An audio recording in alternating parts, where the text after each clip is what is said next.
4 batches हैं।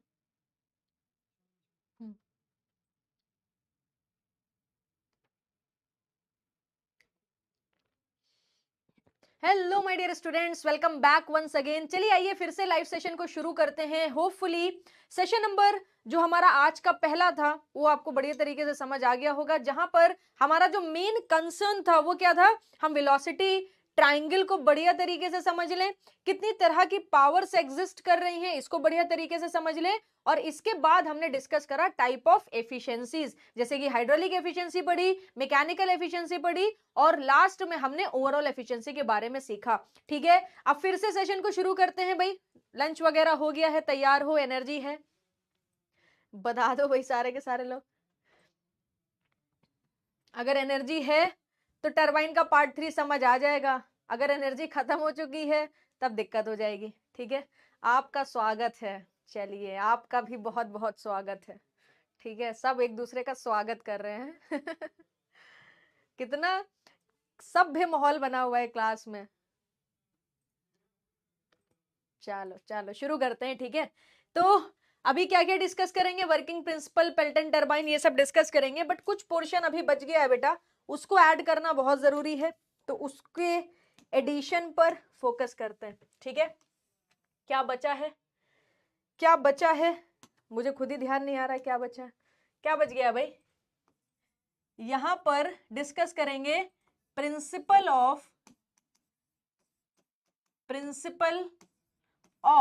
Rotating machine. ठीक है, क्या डिस्कस करने जा रहे हैं, principle of rotating machine, rotating machine. तो बेटा ये जो प्रिंसिपल ऑफ रोटेटिंग मशीन है, इसके बारे में आपको थोड़ा सा आइडिया देती हूं। जो अभी हमने एक रोटर पावर की इक्वेशन बनाई थी ना, अभी हम लोगों ने क्या करा, एक रोटर पावर की इक्वेशन बनाई, उसी इक्वेशन को हम लोग आइलर इक्वेशन भी बोलते हैं। ठीक है, आइलर इक्वेशन, आइलर्स इक्वेशन, उसी इक्वेशन को हम लोग आइलर्स इक्वेशन भी बोलते हैं। पहले ही प्रूफ कर ली है, तो बिना कुछ करे डायरेक्ट मैं ये पावर लिख देती हूं। हमने फॉर्मूला बनाया mass flow rate V omega one, नहीं वी ओमेगा वन नहीं था, क्या था, नहीं था V omega one U one minus V omega two U two bracket. ठीक है, ये फॉर्मूला अपन लोगों ने बढ़िया तरीके से जनरेट कर लिया है। अब इसके आगे इसी सेशन में और चीजों को कनेक्ट करने वाले हैं। ठीक है, आ जाने तो सबको, काफी कम लोग मुझे दिख रहे हैं, एक बार ज्वाइन कर लो सारे के सारे लोग। ठीक है, उसके बाद शुरू करते हैं। किंग विपेंद्र, आदित्य साइनी, आप लोग की बहुत लग रहा दोस्ती हो चुकी है बहुत गहरी दोस्ती हो चुकी है। आ गए ना सब, चलो चलो चलो, यस, ठीक है, शुरू करते हैं। ठीक है, देखो एक सिंपल सा वेलोसिटी ट्रायंगल कंसीडर करते हैं। अभी हम करने क्या जा रहे हैं, ध्यान से समझना, इसी पावर की एक और फॉर्म बनाने जा रहे हैं। ठीक है, मान लो कुछ इस तरह से हमें एग्जिट पर वेलोसिटी ट्रायंगल देखने को मिल रहा है। ठीक है, कैसा भी ट्रायंगल देखने को मिल सकता है, it depend on the angle कि आपको एंगल क्या मिल रहा है। ठीक है, तो मान लेते हैं कुछ इस तरह का अपन लोगों को वेलोसिटी ट्रायंगल देखने को मिल रहा है। ठीक है, तो यहां से एक एक चीज समझने की कोशिश करिए। मान लो बेटा ये क्या है, v1 है, ये क्या है, सॉरी v2 है, क्योंकि एग्जिट वेलोसिटी ट्रायंगल की बात चल रही है। ये क्या है, vr2 है। ठीक है, अब इसका अगर हम कंपोनेंट करेंगे तो दो कंपोनेंट इसके होंगे, एक वर्टिकल कंपोनेंट होगा और एक आपका इधर की तरफ हॉरिजॉन्टल कंपोनेंट होगा। तो वर्टिकल कंपोनेंट आपका हो जाएगा vf2, हॉरिजॉन्टल कंपोनेंट कितना हो जाएगा, vw2। ठीक है, और इसके बीच में और इसके बीच में, दोनों के बीच में कितनी वेलोसिटी होगी, वेलोसिटी होगी u2, u2। ठीक है, ये v2 है तो ये कितना एंगल बनाएगा, अल्फा 2 बना लेगा। ठीक है, ये कितना है, ये बीटा 2 एंगल बना लेगा। This is the beta 2 angle, this is the beta 2 angle. Angle इधर से हटा देते हैं फिलहाल के लिए। ठीक है, और इसी के ऊपर स्टिक रहता है। तो ये हमने यहां पर क्रिएट कर लिया। अब करने क्या जा रहे हैं, ध्यान से समझने की कोशिश करिएगा। अगर मैं एक चीज करूं, यहां पर दो ट्राइंगल्स आपको दिख रहे होंगे, ठीक है ना, दो ट्राइंगल्स आपको यहां पर देखने को मिल रहे होंगे। एक ट्राइंगल बेटा ये है, ठीक है, और एक ट्राइंगल आपका ये बैठा हुआ है, और दोनों क्या कर रहे हैं, एक कॉमन लाइन को शेयर कर रहे हैं। ठीक है, अगर मैं इस ट्राइंगल को लेके इक्वेशन लिखूं तो इक्वेशन आएगी हाइपोटेन्यूज का स्क्वायर मतलब VR2 का square is equal to the perpendicular कितना है VF2 का होल स्क्वायर प्लस बेस कितना है बेटा यहां से लेकर यहां तक, तो ये VW2 है, ये U2 है, तो इतना कितना हो जाएगा, ये हो जाएगा U2 माइनस VW2। ठीक है, तो ये हो जाएगा U2 minus VW2 whole square. ठीक है, तो ये हमको यहां पर देखने को मिल जाएगा। इसी तरीके से अगर दूसरा वाला ट्राइंगल लेते हैं तो हमको मिलेगा V2 का whole square is equal to the VF2 का स्क्वायर प्लस यहां पर कितना हो जाएगा VW2 का होल स्क्वायर। दोनों ट्राइंगल से हमने एक एक करके दो इक्वेशंस को बना लिया है सिंपल पाइथागोरस अप्लाई करके। ठीक है, अब यहां से देखो VF2 निकाल लो, यहां से VF2 निकाल लो, दोनों को कंपेयर करा दो। देखो अभी आपको हो सकता हो ये सब क्या चल रहा है, क्यों कर रहे हैं, सारी चीजें आपको क्लियर हो जाएंगी क्योंकि हमें डिग्री ऑफ रिएक्शन पर पहुंचना है। ठीक है, तो इसी वजह से हम ये सारी चीजें कर रहे हैं। यहां से VF2 और यहां से VF2 निकाल के कंपेयर कराओ, compare VF2 square of both equation, दोनों इक्वेशन से VF2 निकाल के यहां से VF2 निकालोगे तो मिलेगा आपको VR2 का स्क्वायर माइनस ये पूरा ब्रैकेट उठ के उधर चला जाएगा A square plus B square, देखो इसको ओपन कर रही हूं, A square plus B square minus 2AB। ठीक है, उधर चला गया नेगेटिव साइन के साथ बराबर, यहां से VF2 निकालो आपको मिलेगा कितना मिलेगा V2 का होल स्क्वायर माइनस VW2 का होल स्क्वायर। ठीक है, ये मिल जाएगा कि नहीं मिल जाएगा, समझ आया कि नहीं आया। यहां पर हमने क्या करा है, एक इक्वेशन बनाने की कोशिश करी। अब देखो बेटा जरा ध्यान से, ब्रैकेट ओपन करते हैं, मिलेगा VR2 का होल स्क्वायर माइनस U2 का होल स्क्वायर माइनस VW2 का होल स्क्वायर, जो माइनस था वो प्लस हो गया VW2 बराबर, इधर देखो बेटा V2 स्क्वायर माइनस VW2 का स्क्वायर, ये कितना हो जाएगा, ये हो जाएगा V2 का स्क्वायर माइनस VW2 का होल स्क्वायर। ठीक है, अब आपको दिख रहा होगा VW2 का स्क्वायर कट जाएगा, हमें क्या चाहिए U2 V ओमेगा 2 की वैल्यू चाहिए। अगर ये आप निकालोगे आपको मिलेगा प्लस का V2 का स्क्वायर, फिर वो माइनस का इधर आएगा प्लस का U2 का स्क्वायर, और ये माइनस का मिल जाएगा VR2 का होल स्क्वायर। तो हमको पता चला कि U2 V ओमेगा 2 की जगह हम ये रख सकते हैं। ठीक है, हाँ, हम लोग को भी अब ऐसे ही फील होने लगा है कि हम लोग आप ही के साथ रहते हैं, आप ही के साथ खाते पीते हैं, अपनी कोई जिंदगी जो है बची नहीं है। ठीक है, ऐसा हमें भी फील होता है क्योंकि सुबह मैं आपके साथ थी, आदित्य था, विपेंद्र था, ठीक है, पूरा 2 घंटा, फिर अभी 1 बजे से मैं आपके साथ ही हूँ। अब तो सपने में भी तुम्हारे लोगों के डाउट्स आते रहते हैं, ये समझ नहीं आ रहा, वो समझ नहीं आ रहा। ठीक है, ऐसा होता रहता है। अच्छा यहां पर आओ 1 मिनट, जरा इस चीज को ऑब्जर्व करो, U2 V ओमेगा 2 की वैल्यू निकाल ली, क्या सिमिलरली हम लोग U1 V ओमेगा 1 निकाल सकते हैं। ये तो एग्जिट ट्राइंगल लिया, तो एग्जिट के टर्म में सब सेकंड वेलोसिटीज मिली है, U2 V2 VR2 V omega 2। अगर मैं सिमिलरली करके U1 V ओमेगा 1 बनाती तो हमको मिलता V2 की जगह V1 का स्क्वायर, U2 की जगह U1 का स्क्वायर, VR2 की जगह VR1 का स्क्वायर डिवाइडेड बाय 2। ठीक है, डिवाइडेड बाय 2।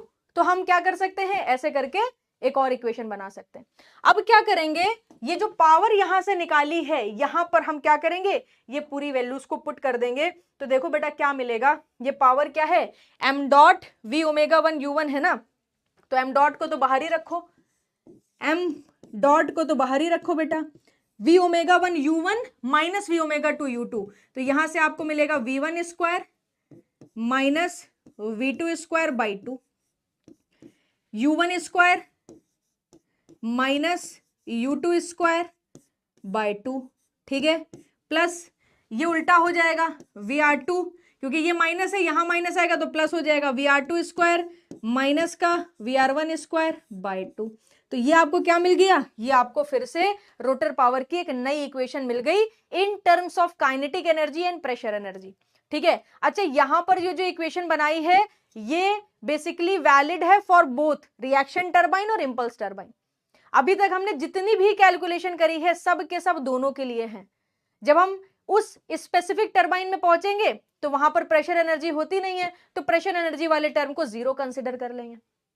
जब हम रिएक्शन टरबाइन में पहुंचेंगे वहां प्रेशर एनर्जी होती है, तो प्रेशर एनर्जी वाले टर्म को साथ में रखेंगे।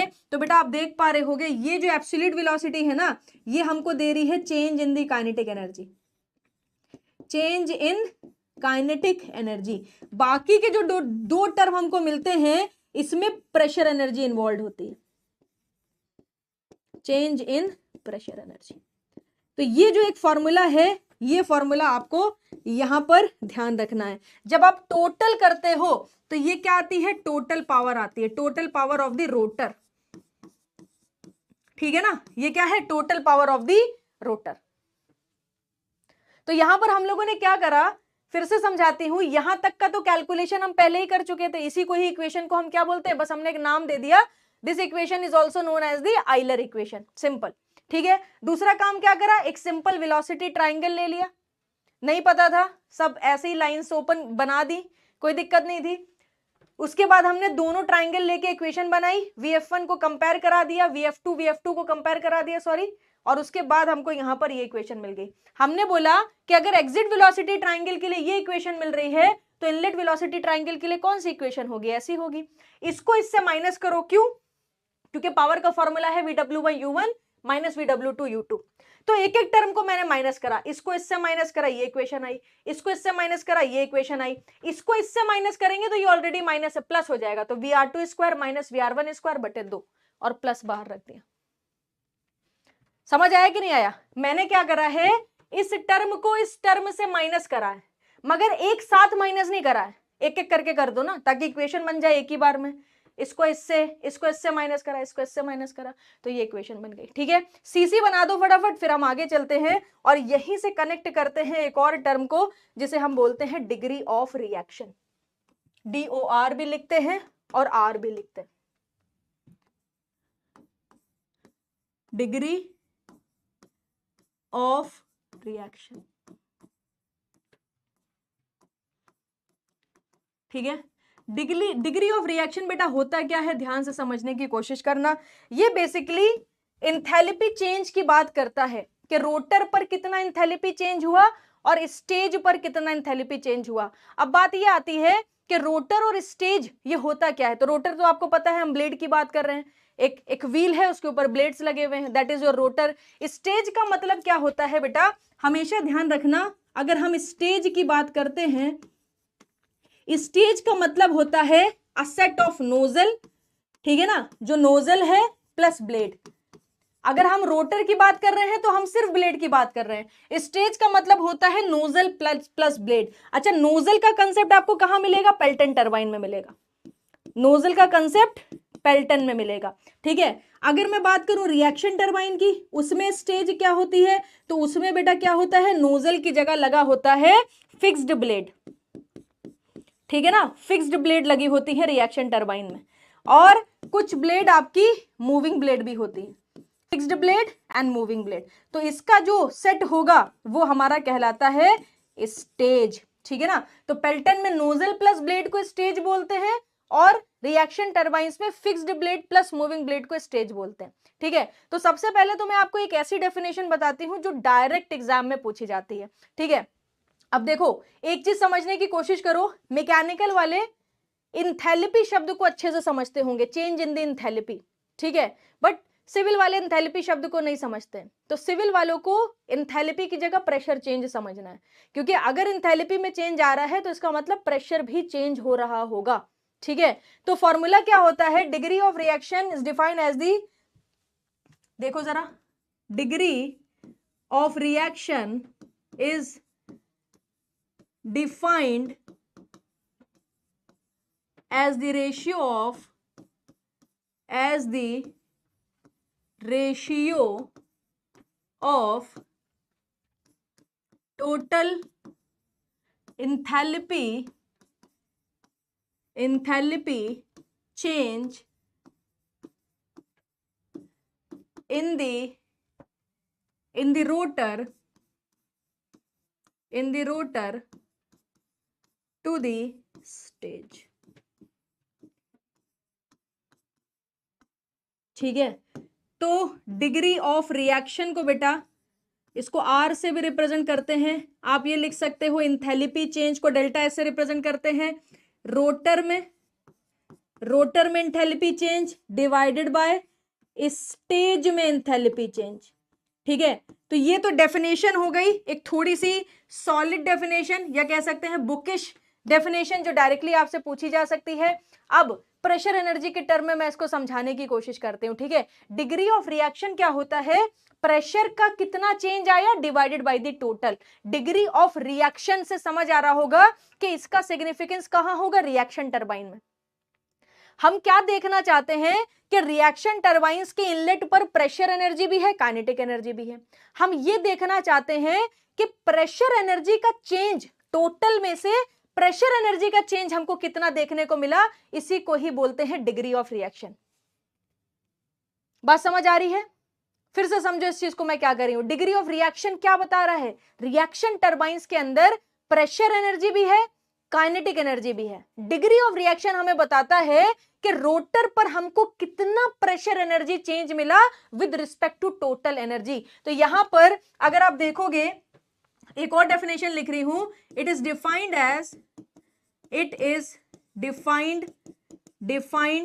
As pressure energy change, it is defined as pressure energy change to the total energy change। ठीक है, to the total energy change, total energy change। ठीक है, अब ध्यान से सुनियो, यहां से अगर मैं डिग्री ऑफ रिएक्शन का फॉर्मूला बनाऊं तो प्रेशर एनर्जी चेंज कितना है बेटा? U1 square minus U2 square by 2 plus VR2 square minus VR1 square by 2। और टोटल क्या था? देखो टोटल में आप एक काम कर सकते हो, टोटल में या तो आप, ध्यान से सुनना मेरी बात, मास फ्लो रेट रहेगा साथ में। ठीक है, ये प्रेशर एनर्जी चेंज हो गया। टोटल में या तो ये फॉर्मूला पूरा लिख दो, ये फॉर्मूला पूरा लिख दो, या तो ये फॉर्मूला पूरा लिख दो, क्योंकि दोनों ही क्या है? टोटल है। एक ये फॉर्म है आइलर इक्वेशन की, एक ये फॉर्म है आइलर इक्वेशन की। ठीक है, मैं यही वाला लिखती हूं, ध्यान से देखना। आपको मिलेगा V1 square minus V2 square by 2। ठीक है, फिर लिखेंगे plus U1 square minus U2 square by 2 VR2 square VR1 square by 2 into m dot. ठीक है, तो ये m से m कट जाएगा। अब देखो जरा, अगर मैं यहां पर V1 square minus V2 square by 2 जोड़ दूं ऊपर और उतना ही घटा दूं तो क्या फायदा होगा? देखो यहां पर मैं क्या करने जा रही हूं, मैंने क्या करा, ये जो रखा था ना U1 square minus U2 square by 2, ये ऐसे ही रहने दिया, प्लस फिर मैंने क्या करा, VR2 square VR2 square minus VR1 square by 2, ये भी ऐसे रखा रहने दिया, साथ में जोड़ दिया V1 square minus V2 square by 2, और इसी के साथ मैंने क्या करा, घटा दिया V1 square minus V2 square by 2। ठीक है, डिवाइडेड बाय कितना रखा है?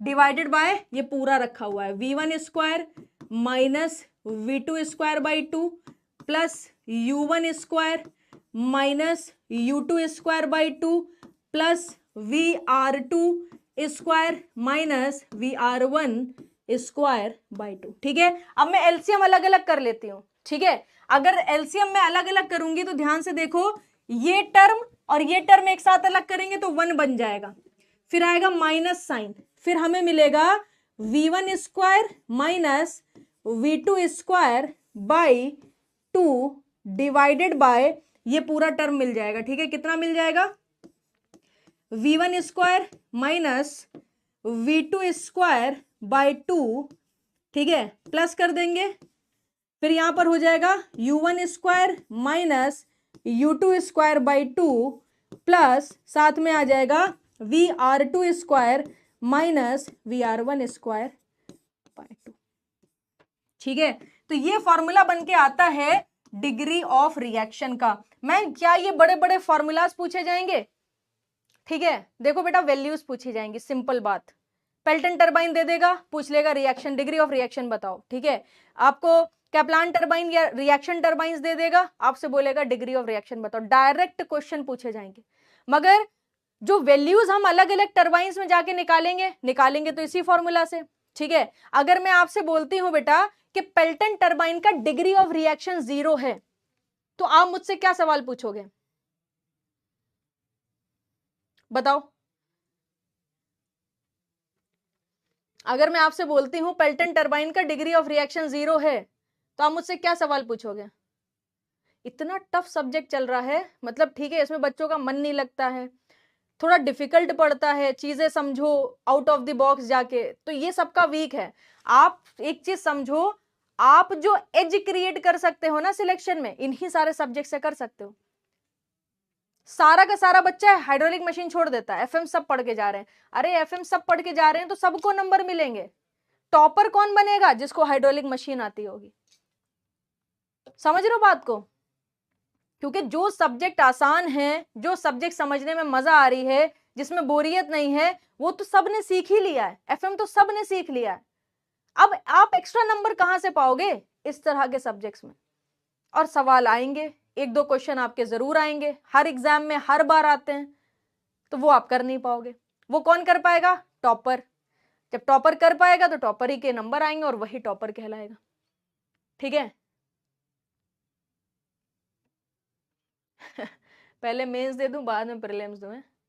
सही है, रुक जाओ बेटा, रुक जाओ, सुन लो मेरी बात। अगर मैं जाके बोलूंगी कि पेल्टन टरबाइन का डिग्री ऑफ रिएक्शन 0 है, तो मैं पेल्टन टरबाइन की कंडीशन इसी इक्वेशन में पुट करके आर की वैल्यू 0 प्रूफ करूंगी। अगर मैं बोलूंगी रिएक्शन टरबाइन का डिग्री ऑफ रिएक्शन 0 से लेकर 1/2 के बीच में वेरी करता है, तो मैं इसी इक्वेशन में प्रूफ करूंगी। कहां से सवाल करा दूं जब अभी मैंने टरबाइन पढ़ाई नहीं है? कहां से सवाल करा दूं? गधे हो तुम लोग एकदम। है ये सब तो छुड़वा देना चाहिए तुम लोग को, पढ़ाने ही नहीं चाहिए, लेवल ही नहीं है वो। पता नहीं क्या फालतू की बातें करते रहते हो। पढ़ाई में मन लगता नहीं है? पढ़ने चले, जेई बनने चले हैं, ऐसे ही बन जाओगे जेई। फिर से सुनो मेरी बात, ये इक्वेशन हमने ऑलरेडी प्रूफ कर ली थी। ठीक है, ऑलरेडी प्रूफ कर ली थी। अब हमने क्या करा, एक एग्जिट वेलोसिटी ट्राइंगल लेके VF1 VF2 की वैल्यू कंपेयर करा के एक और इक्वेशन की फॉर्म बनाई। मैंने आपसे बोला कि जो डिग्री ऑफ रिएक्शन है वो क्या बता रहा है। भाई आपका जो फ्लूइड है उसके पास काइनेटिक एनर्जी भी है, प्रेशर एनर्जी भी है। जब वो रोटर के अंदर जाएगा तो उसकी प्रेशर एनर्जी चेंज होने वाली है, उसकी प्रेशर एनर्जी चेंज होने वाली है। प्रेशर एनर्जी को भी आप काइनेटिक एनर्जी में कन्वर्ट करोगे, तो डिग्री ऑफ रिएक्शन बताता है कि टोटल रोटर की एनर्जी में से कितनी एनर्जी प्रेशर एनर्जी में कन्वर्ट हुई, मतलब चेंज इन प्रेशर एनर्जी कितना मिला with respect to total energy. अब सब शांत हो जाएंगे तुम लोग यही करवाते हो ना, तुम लोग की आदत पड़ चुकी है डांट खाने की। तो यहां पर मैंने क्या बोला, it is defined as pressure energy change to the total energy change. Pressure energy रखी, टोटल एनर्जी रखी, इसमें ये वाला टर्म जोड़ दिया, घटा दिया, ताकि यहां पर 1 माइनस समथिंग बन जाए। अब एक चीज हमको यहां पर क्लियर हो रही है कि डिग्री ऑफ रिएक्शन की वैल्यू हमेशा लेस देन 1 आती है। दूसरी चीज ये समझ आएगी आगे जाके जब पेल्टन टरबाइन पढ़ेंगे कि डिग्री ऑफ रिएक्शन की वैल्यू पेल्टन टरबाइन के केस में 0 हो जाती है, क्योंकि वहां पर प्रेशर एनर्जी चेंज देखने को नहीं मिलता है। वहां पर सिर्फ और सिर्फ क्या होती है, काइनेटिक एनर्जी होती है। इसी इक्वेशन से प्रूफ करूंगी। ठीक है, तो प्रेशर का change with respect to total power आपको यहां पर पता चल रहा है with the help of the degree of reaction. ठीक है, आगे चलते हैं। देखो एक चीज और है यहां पर जिसे हम लोग बोलते हैं specific speed of the turbine. बस ये एक बोरिंग टॉपिक और है, उसके बाद फिर से सब समझ आ जाएगा। Specific speed of turbine, specific speed of turbine. अब पहले इसकी कहानी समझ लो कि specific speed of the turbine NS से रिप्रेजेंट करते हैं, ये बेसिकली है क्या। ठीक है, पहले इसकी कहानी समझने की कोशिश करो। देखो बहुत तरह की टरबाइन्स एग्जिस्ट कर रही हैं, ठीक है ना, बट कौन सी टरबाइन कहां इस्तेमाल करनी है, कौन सी टरबाइन का क्या परफॉर्मेंस है, कैसे चेक करोगे। समझ आ रही बात। आप सिर्फ टरबाइन की परफॉर्मेंस ही नहीं, सिर्फ टरबाइन सिलेक्शन ही नहीं, आपको टरबाइन की स्ट्रेंथ भी डिसाइड करनी पड़ेगी on the basis of its RPM. मतलब कितनी तेजी से टरबाइन नाच रही है, कितनी तेजी से टरबाइन रोटेट कर रही है, वो डिपेंड करता है कि कितनी स्ट्रेसेस आ रही हैं टरबाइन के ऊपर। तो वो सारी की सारी चीजें हम किससे चेक करेंगे, specific speed of the turbines है। ये क्या है, एक इमेजिनरी कंसेप्ट है। ये कौन सी टरबाइन है, एक इमेजिनरी टरबाइन की स्पेसिफिक स्पीड है। मतलब एक ऐसी इमेजिनरी टरबाइन जिसकी डायमेंशंस एकदम एक्चुअल टरबाइन के जैसी होंगी, ठीक है ना, almost same shape size, but वो किस पे वर्क करेगी, यूनिट हेड और यूनिट पावर पे। यूनिट हेड पे यूनिट पावर अगर वो प्रोड्यूस कर रही है अपनी मैक्सिमम एफिशिएंसी पर, तो उसकी जो स्पीड कहलाएगी वो स्पेसिफिक स्पीड कहलाएगी। फिर से सुनो, ये हमने क्यों बनाया, ताकि हम अलग अलग टरबाइन का कंपैरिजन कर सकें, बेंचमार्क बना सकें। अब बेंचमार्क कैसे बनेगा, जैसे कि आपने बोला कि मेरे पास एक टरबाइन है और वो टरबाइन का हेड कुछ मान लिया आपने 20 मीटर है, 1500 आरपीएम पर रन कर रहे हैं हम उसको, ठीक है, उसका आरपीएम 1500 है और उसमें हम उसका जो पावर है वो 2 किलोवाट है। हमने बोला कि मेरे पास जो टरबाइन है वो 2000 आरपीएम पर रन हो रही है, उसका जो हेड है वो 40 मीटर है और पावर जो है 5 किलोवाट है। तो आप खुद सोच के बताओ कि आप कैसे जवाब दोगे कि मेरी टरबाइन अच्छी है या आपकी टरबाइन अच्छी है। सोचो, ठीक है, सोचो कोई बेंचमार्क है क्या, नहीं है ना, अभी कोई बेंचमार्क आपको दिख ही नहीं रहा है। आपका 40 आरपीएम दे रहा है, मेरा 20 आरपीएम दे रहा है, आपकी पावर अलग है, हमारी पावर अलग है। तो क्या करना पड़ेगा, एक बेस बनाना पड़ेगा, एक बेस बनाना पड़ेगा स्पेसिफिक स्पीड से। तो ये जो स्पेसिफिक स्पीड है ये बेसिकली क्या करता है बेटा, कंपैरिजन किसके बीच में, अलग अलग टरबाइंस के बीच में। ये हमको क्या बताता है कि आपको किस तरह की टरबाइन के रिक्वायरमेंट है। स्पेसिफिक स्पीड से हम ये पहचान पाते हैं कि हमको यहां पर इंपल्स टरबाइन लगानी चाहिए, हमको यहां पर रिएक्शन टरबाइन लगानी चाहिए, या हमको यहां पर कैप्लान लगाएं कि पेल्टन लगाएं कि यहां पर हम फ्रांसिस टरबाइन लगा दें। ये हमको कौन बताएगा, स्पेसिफिक स्पीड। ये हमको कौन बताएगा, स्पेसिफिक स्पीड। ठीक है, तो डेफिनेशन पहले लिखने दो, फिर और क्लैरिटी यहां पर मिलेगी। ठीक है, it is defined as,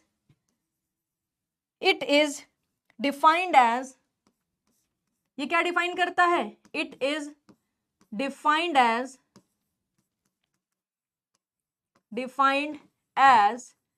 specific speed of the turbine,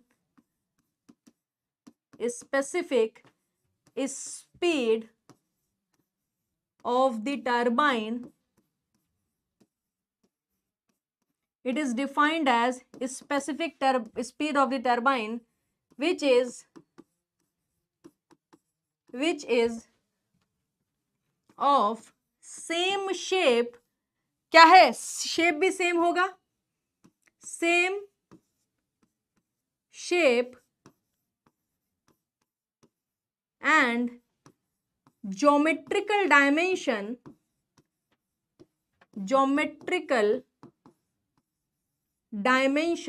which is of same shape and geometrical dimension of the actual turbine।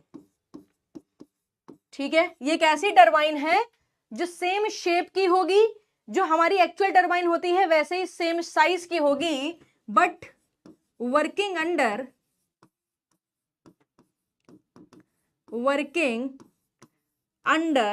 ठीक है ना, but working under unit head.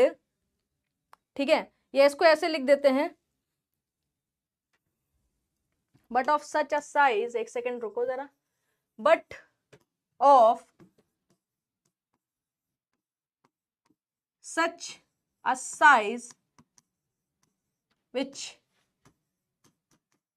develop unit power, unit power का मतलब क्या है, unit power का मतलब है 1 kilowatt power, when working under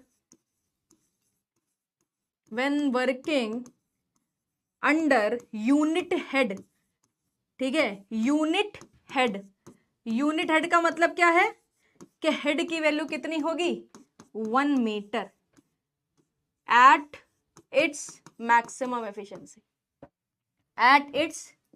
maximum efficiency, ठीक है।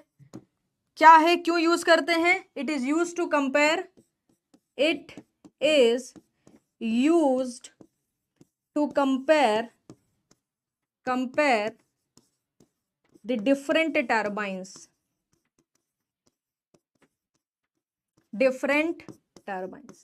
ठीक है। इसका यूज क्यों करते हैं, अलग अलग टर्बाइंस को कंपेयर करने के लिए यूज करा जाता है। इसका फॉर्मूला क्या होता है, स्पेसिफिक स्पीड का फॉर्मूला होता है n√p अपॉन h की पावर 5/4, ठीक है। डायमेंशनल एंड मॉडल एनालिसिस से ये फॉर्मूला क्रिएट करते हैं, डेरिवेशन की रिक्वायरमेंट बिल्कुल भी नहीं है, डायरेक्ट फॉर्मूला याद रखने की कोशिश करिए, ठीक है। फिर से इसको समझाने की कोशिश करती हूं।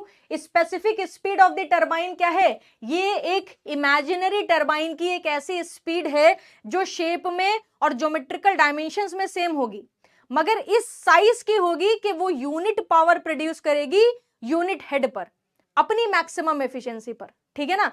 तो ये जो है अलग अलग टरबाइंस को कंपेयर करने के लिए यूज होता है, और इसका जो फॉर्मूला होगा n√p अपॉन h की पावर 5/4। ये फॉर्मूला बहुत पूछा जाता है एजे के एग्जाम में, n RPM है। देखो अगर यूनिट पावर और यूनिट हेड कर दोगे तो ये 1 और ये 1 हो जाएगा, तो n क्या है, स्पेसिफिक स्पीड आपको यहां पर पता चल जाएगी कि किसी भी टरबाइन की क्या स्पेसिफिक स्पीड आ रही है, यूनिट पावर और यूनिट हेड के करस्पॉन्डिंग स्पेसिफिक स्पीड, ठीक है। तो याद रखियो ये वाला फॉर्मूला।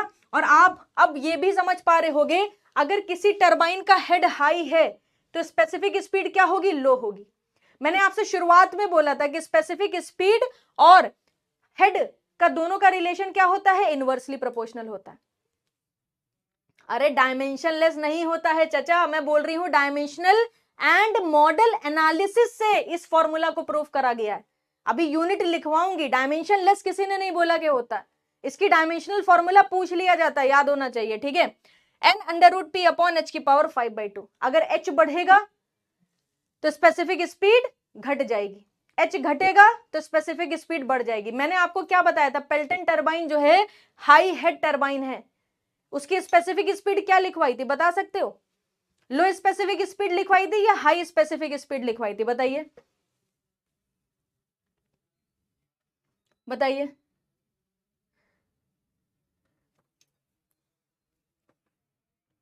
सोच के बताओ, सोच के बताओ।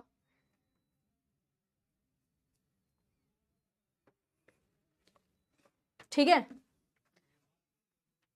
1 kilowatt under you, low specificated speed. अब आपको समझ आ रहा होगा। अगर आप कप्लान की बात करोगे ना, तो कप्लान टरबाइन में मैंने लिखवाया था हाई स्पेसिफिक स्पीड, तो पक्का वहां पर हेड मैंने लो हेड लिखवाया होगा, low head and high specific speed turbine. Pelton क्या था, high head and low specific speed turbine, ठीक है। तो यहां से आप ध्यान रख सकते हो, इसका डायमेंशनल फॉर्मूला एक पेपर में पूछा गया था, याद रखिएगा, m की पावर 1/2, l की पावर माइनस का 1/4 और t की पावर होती है माइनस का 5/2, ठीक है। This is the dimensional formula of specific speed.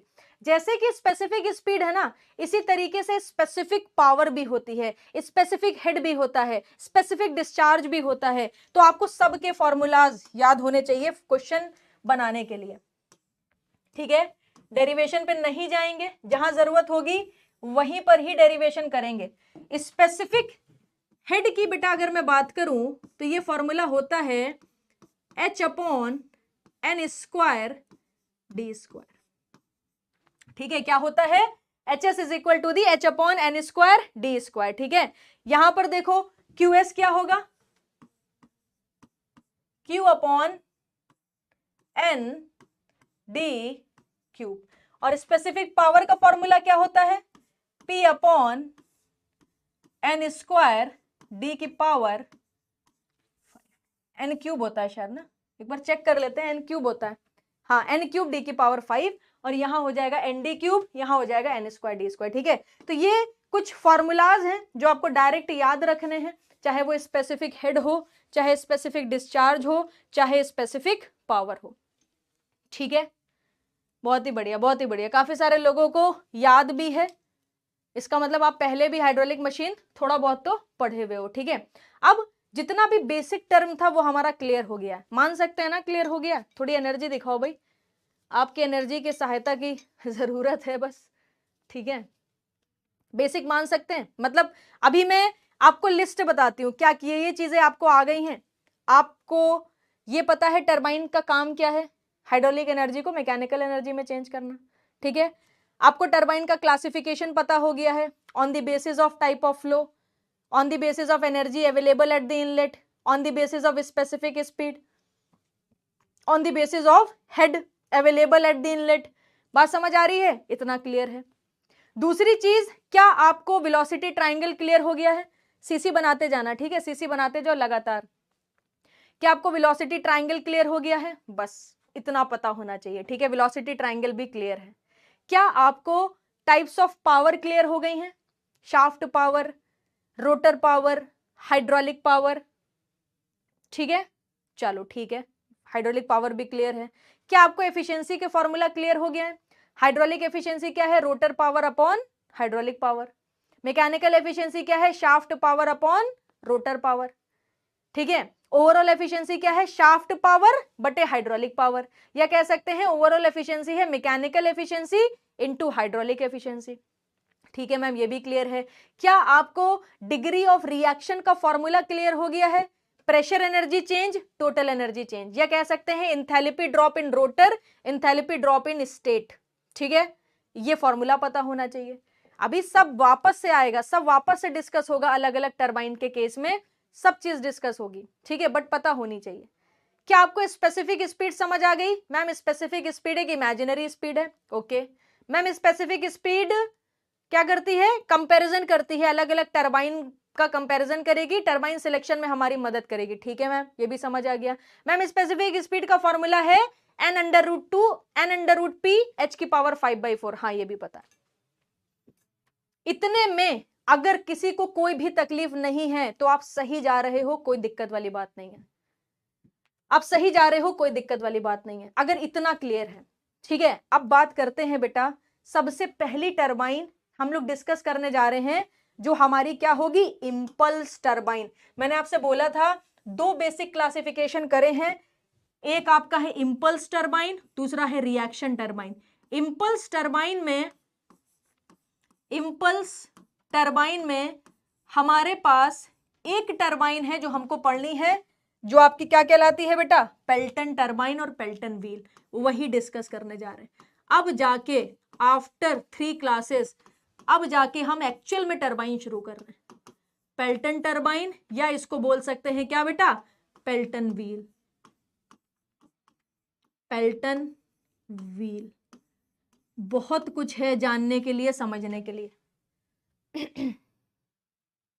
Revise करो टाइम टू टाइम, और जिस हिसाब से लेक्चर देख रहे हो, अगर समझ आ रहा है तो ही देखो, नहीं समझ आ रहा है तो कम देखो, जितना भी देखो सॉलिड देखो। ठीक है, क्या चीज का बना है ये, चलो डिस्कस करेंगे, एक एक चीजें 1 बाय 1 करके डिस्कस करने वाले हैं। ठीक है, एक चीज समझने की कोशिश करिए बेटा, ये जो पिक्चर आपको दिख रही है ये किसकी दिख रही है? पेल्टन टरबाइन की दिख रही है। ठीक है, ये पेल्टन टरबाइन का क्या है? सेंटर है। बहुत ध्यान से समझना, this is the centre, this is the centre, और ये क्या लगी है? बकेट्स लगी हुई हैं। क्या कोई मुझे बता सकता है कि पेल्टन टरबाइन में बकेट का शेप क्या होता है? ये जो बकेट है ना, ये देखो एकदम स्पून की तरह है, और 2 स्पून एक साथ ऐसे जोड़े हुए, 2 स्पून एक साथ जोड़े गए हैं। अगर आप इसको ध्यान से देखोगे तो आपको बेटा एक स्पून ये दिख रहा होगा, एक स्पून ये दिख रहा होगा, और एक स्पून आपको ये दिख रहा होगा। 2 स्पून एक साथ जुड़े हुए हैं, तो इसका एक शेप होता है। कोई मुझे बता सकता है what is the shape of the Pelton turbine buckets? Answer करो, आंसर करो, आंसर करो फटाफट।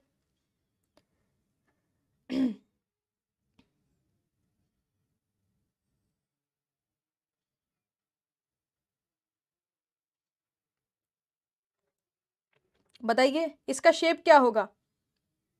सब लोग बताओ, सब लोग बताओ, आंसर करो।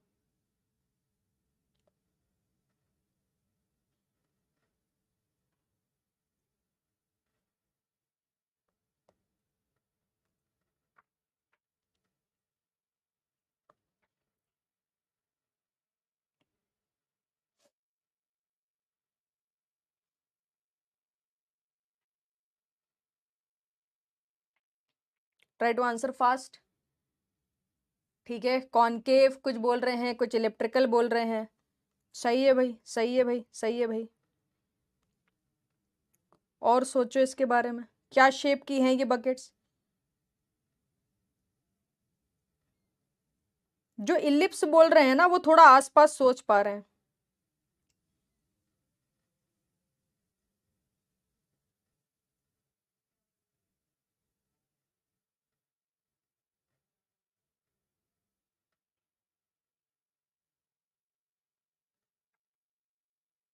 जो इलिप्स के पास आसपास सोच रहे हैं ना वो एक्चुअल में थोड़ा सोच पा रहे हैं।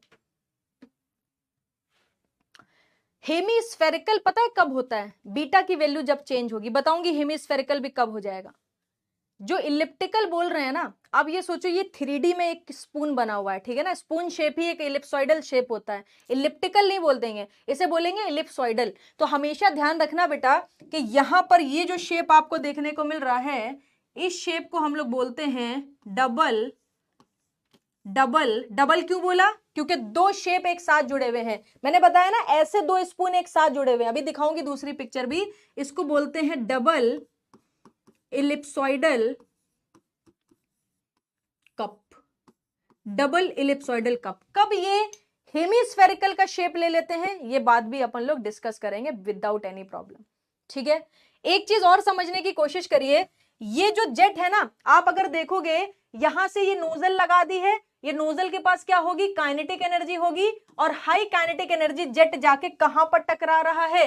देखो यहां पर एक चीज लगी, एक नुकीली चीज लगी हुई है, इसको हम लोग बोलते हैं स्प्लिटर। क्या बोलते हैं बेटा? स्प्लिटर। और ये जो जेट है ये जाके इस स्प्लिटर से टकराता है। ठीक है, अगर मैं इसको थोड़ा सा और अलग तरीके से आपको यहां पर हाईलाइट करके बना के दिखा दूं तो देखो ये कब आया है, ये शेप है इस तरीके से। ठीक है, ये पॉइंट और ये पॉइंट और ये पॉइंट सब एक लेवल पर है, एक रेडियल डिस्टेंस पर है। ठीक है, इसी तरीके से देखो ये पॉइंट, ये पॉइंट, ये पॉइंट, इनका रेडियल डिस्टेंस देखोगे बेटा तो आपको सेम ही देखने को मिलने वाला है। इस तरीके से शेप आपको बनके नजर आ रहा होगा। आगे चल के एक और डायग्राम में दिखाएंगे तो और बेहतर तरीके से आप समझ पाओगे। ये जो शेप होता है ये ऐसा होता है। अगर मैं 2D में बताऊं तो इस तरीके का आपको इलिप्सॉइडल शेप देखने को मिलता है। और जो जेट है वो जाके यहां पर स्प्लिटर से टकराएगा और स्प्लिटर क्या करेगी? इस फ्लूइड को ऐसे करके डिफ्लेक्ट करा देगी, स्प्लिट करा देगी फ्लूइड को दोनों ही डायरेक्शन में। क्या करेगी? स्प्लिट करा देगी फ्लूइड को दोनों ही डायरेक्शन में। ठीक है, तो छोटी छोटी चीजें यहां पर एक एक करके लिखने की कोशिश करते हैं। सबसे पहले तो हमको यह पता होना चाहिए कि जो पेल्टन टरबाइन है, ठीक है, ध्यान से देखो एक एक करके छोटी छोटी सारी चीजें लिख रही हूं। पेल्टन टरबाइन जो है, पेल्टन टरबाइन ये क्या है बेटा? Is tangential flow impulse turbine है ना, तो ये तो पता ही होना चाहिए। Tangential, tangential flow impulse turbine, tangential flow impulse turbine, tangential flow impulse turbine है। ठीक है, दूसरी बात आपको क्या पता होनी चाहिए? पेल्टन टरबाइन में सिर्फ और सिर्फ क्या होता है बेटा? सिर्फ और सिर्फ काइनेटिक एनर्जी अवेलेबल होती है। ठीक है ना, the energy available at the inlet, the energy, energy available at the inlet, ये क्या है?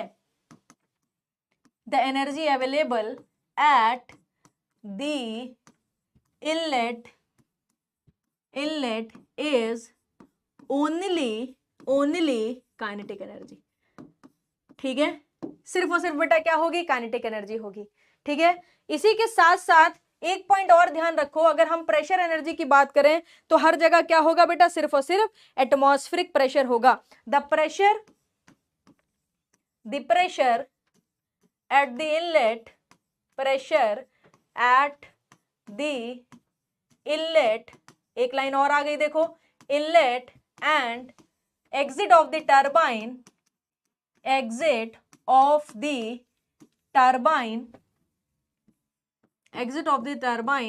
is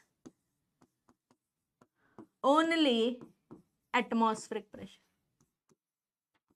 क्या होगा, एटमॉस्फेरिक प्रेशर होगा, सिर्फ और सिर्फ बेटा क्या होगा, एटमॉस्फेरिक प्रेशर होगा।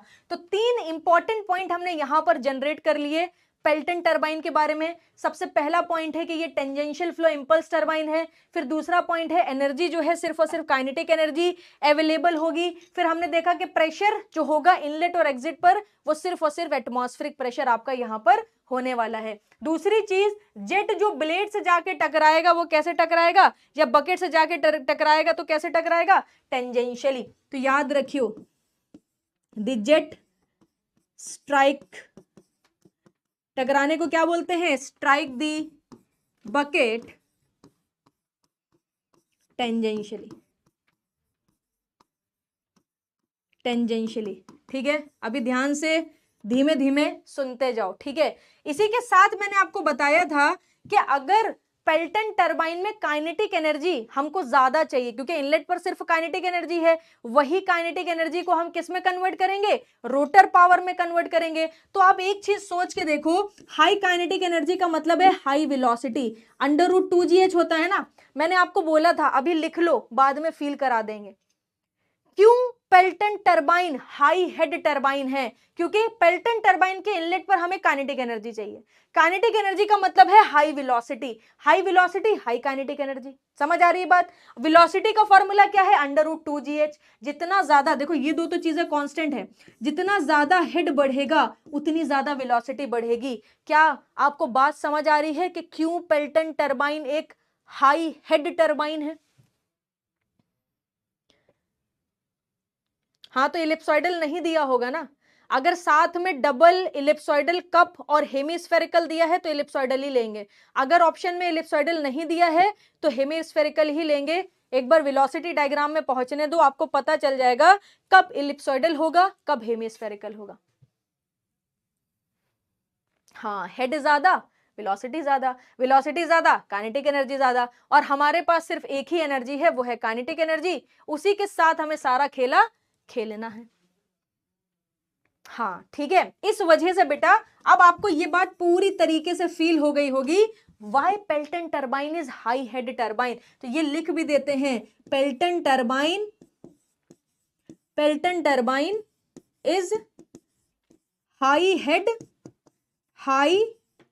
Head and low specific speed turbine है, लो स्पेसिफिक स्पीड टरबाइन। ठीक है, high head and low specific speed turbine कहलाती है। ठीक है, तो ये कुछ बेसिक पॉइंट्स हैं जो आपको इस पेल्टन टरबाइन के रिलेशन में याद रखने हैं। ठीक है, अब बात कर लेते हैं इसके वर्किंग प्रिंसिपल की, कि आखिरकार ये वर्क कैसे करता है। वर्किंग प्रिंसिपल को ध्यान से समझो। वर्किंग प्रिंसिपल,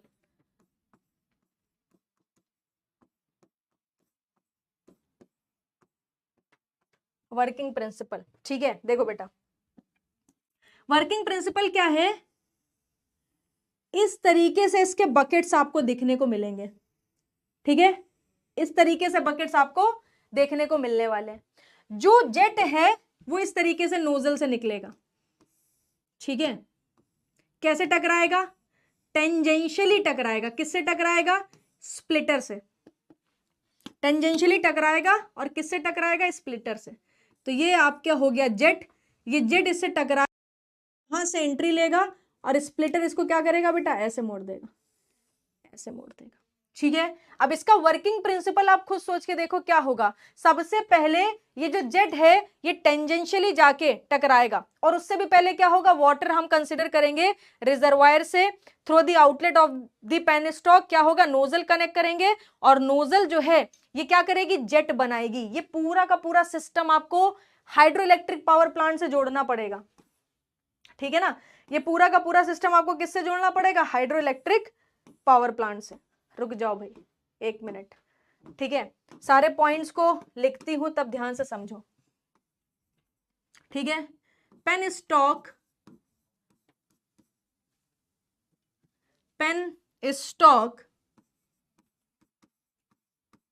कैरी वाटर, क्या करेगा, पेनस्टॉक वाटर को कैरी करेगा फ्रॉम रिजर्वायर। ठीक है, पेनस्टॉक क्या करेगा, रिजर्वायर से वाटर को कैरी करेगा। At the end of the penstock हम क्या करेंगे, एट द एंड ऑफ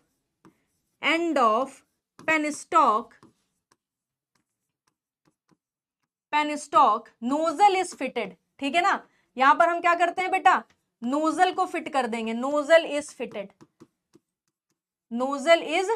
हमने क्या करा, at the end of the penstock nozzle को फिट कर दिया। ठीक है ना, अब ये नोजल क्या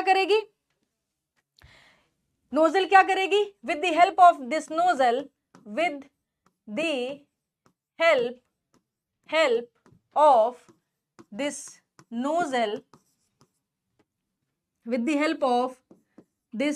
nozzle, jet will come out. Jet क्या करेगा, बाहर आएगा, jet will come out at kinetic energy. ठीक है, ये पूरा वर्किंग प्रिंसिपल है पेल्टन टरबाइन का। बेसिक प्रिंसिपल कभी चेंज नहीं होने वाला, जो रिजर्वायर है वो रहेगा, जो पेनस्टॉक है वो रहेगा।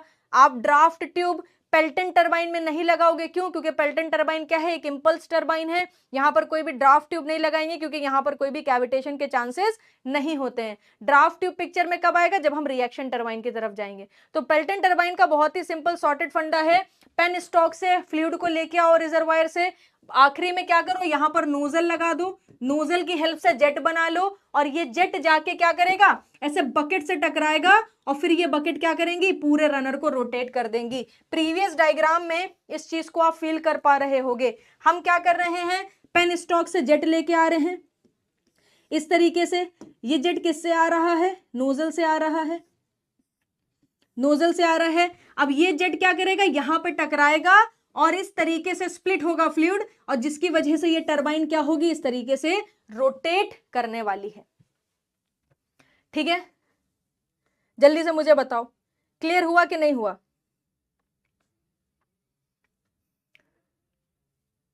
हाँ वही है, लगाएंगे बेटा, कॉस थीटा वाला केस लगाएंगे। ठीक है, लगाएंगे, सारे केसेस बनाएंगे, कॉस थीटा साइन थीटा, अभी कैलकुलेशन करेंगे, बट बेसिक फंडा क्लियर होना चाहिए कि हम यहाँ पर कर क्या रहे हैं। ठीक है, उसके बाद ही चीजें आपको बेहतर तरीके से समझ आने वाली हैं। तो ये जो जेट है ये बकेट पर जाके क्या करेगा, हाई काइनेटिक एनर्जी से टकराएगा, जिसकी वजह से ये सारी की सारी बकेट्स रोटेट होने लगेंगी। जरूरी नहीं है एक ही नोजल लगी हो, अलग अलग लोकेशन पर हम कई सारी नोजल्स का भी इस्तेमाल कर लेते हैं। पेल्टन टरबाइन में 2 से 6 नोजल्स का हम यहाँ पर इस्तेमाल करते हैं। ठीक है, आगे जाके और भी चीजें यहाँ पर ऐड करेंगे, टेंशन नहीं लेने का। अगर मैं यहाँ पर बात करूं मेन पार्ट्स, ठीक है ना, main parts of the Pelton turbine, ये सुन लो भाई, ये कई बार ऑप्शन में दे देता है, main parts of Pelton turbine. Pelton turbine में कौन कौन से मेन पार्ट्स होते हैं, तो देखो सबसे पहले क्या होता है, आपके पास होता है नोजल। ठीक है, नोजल होगी, क्योंकि नोजल से ही क्या आ रहा है, जेट आ रहा है। तो ये जो नोजल है ना, ये ऐसे खाली पीली नोजल नहीं लगाते हैं, इसमें फ्लो रेगुलेटिंग अरेंजमेंट भी लगाते हैं। Nozzle with flow regulating arrangement,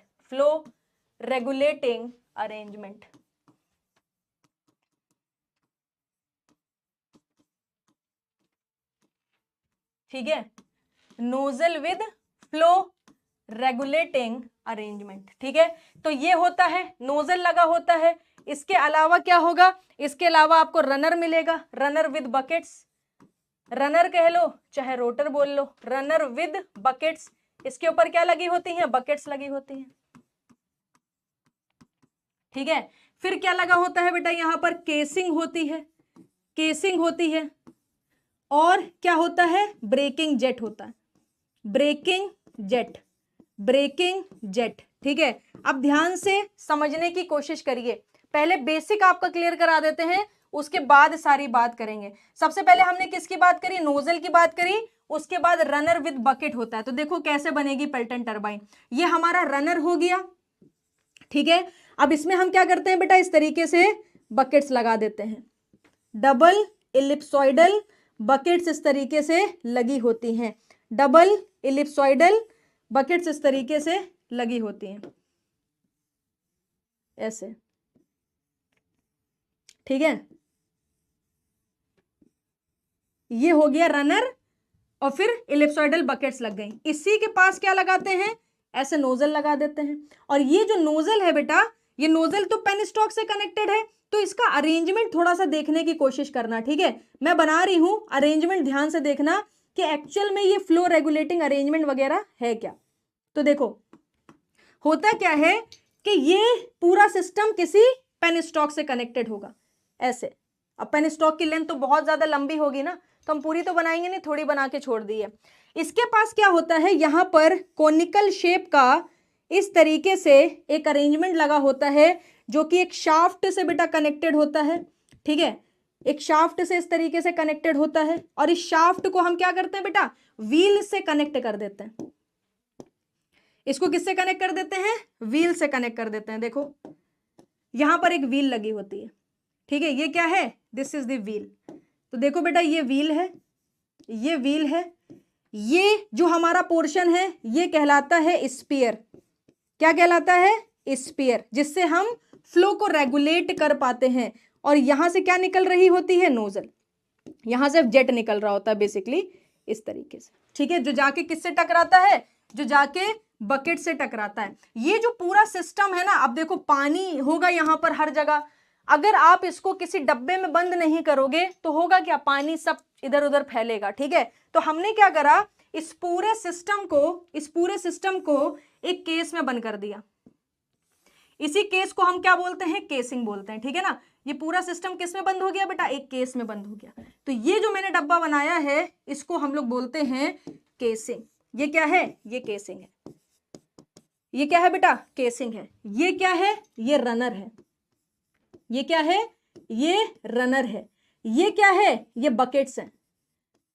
इसको क्या बोलेंगे, ये बकेट्स कहलाते हैं। ठीक है, अभी ध्यान से समझने की कोशिश करियो। ठीक है, स्फीयर का काम क्या है, फ्लो को रेगुलेट करना। देखो यहां पर एक हैंड व्हील लगी होती है, कई बार हम लोग ऑटोमेटिक व्हील भी लगाते हैं। इस व्हील को हम ऐसे घुमाएंगे, स्फीयर हमारा आगे बढ़ेगा। आगे बढ़ेगा तो ओपनिंग को क्या कर देगा, छोटा कर देगा। ओपनिंग छोटी कर देगा तो जो फ्लो जा रहा था वो कम हो जाएगा। अगर हम हैंड व्हील को ऐसे घुमाएंगे पीछे की तरफ, तो ये क्या होगा, स्फीयर पीछे की तरफ जाएगा। ऐसे ऐसे इसमें सब में क्या होता है, चूड़ियां बनी होती है, जिसे हम लोग बोलते हैं थ्रेडिंग। ठीक है ना, ऐसे घुमाओगे, चाहे ऑटोमेटिकली घुमाओ चाहे मैनुअली घुमाओ, जैसी आपकी मर्जी, तो होगा क्या, ये स्फीयर पीछे की तरफ भागेगा। जैसे ये पीछे की तरफ भागेगा तो फ्लो आपका बढ़ जाएगा। तो इसी वजह से इसको क्या बोलते हैं, फ्लो रेगुलेटिंग अरेंजमेंट। तो आपको फ्लो रेगुलेटिंग अरेंजमेंट दिख गया, रनर विद बकेट्स दिख गया, केसिंग दिख गई। अब बात यह आता है कि मैम ब्रेकिंग जेट कहां से आया, what is the meaning of breaking jet. देखो सपोज कर लो आप इस रनर को रोकना चाहते हो, कैसे रोकोगे, ठीक है, थंडर स्टॉर्म, चलो एंजॉय करो, एटलीस्ट मौसम तो अच्छा हो गया है। कैसे रोकोगे, सोच के बताओ। अगर आपको ये रनर को रोकना हो तो रोकने का कोई उपाय लगाना पड़ेगा ना। तो देखो ये जो जेट है, ये जेट इसको किधर घुमाएगा, देखो ये बकेट इधर जा रही है ना, तो जेट इसको इधर घुमाने वाला है। हम क्या करते हैं, यहां पर एक छोटा सा जेट और लगा देते हैं, ध्यान से समझियो। ठीक है, यहां पर बेटा क्या करते हैं, एक जेट और लगा देते हैं। इस जेट का काम क्या होगा, अगर हमको इस टरबाइन को रोकना है तो भैया जी रोकने के लिए भी तो कुछ अरेंजमेंट होना चाहिए ना। इसी अरेंजमेंट को क्या बोलते हैं, ब्रेकिंग जेट। इसी को ही क्या बोलते हैं बेटा? ब्रेकिंग जेट बोलते हैं। ठीक है, तो ये हमारा कहलाता है, ये हमारा कहलाता है ब्रेकिंग जेट।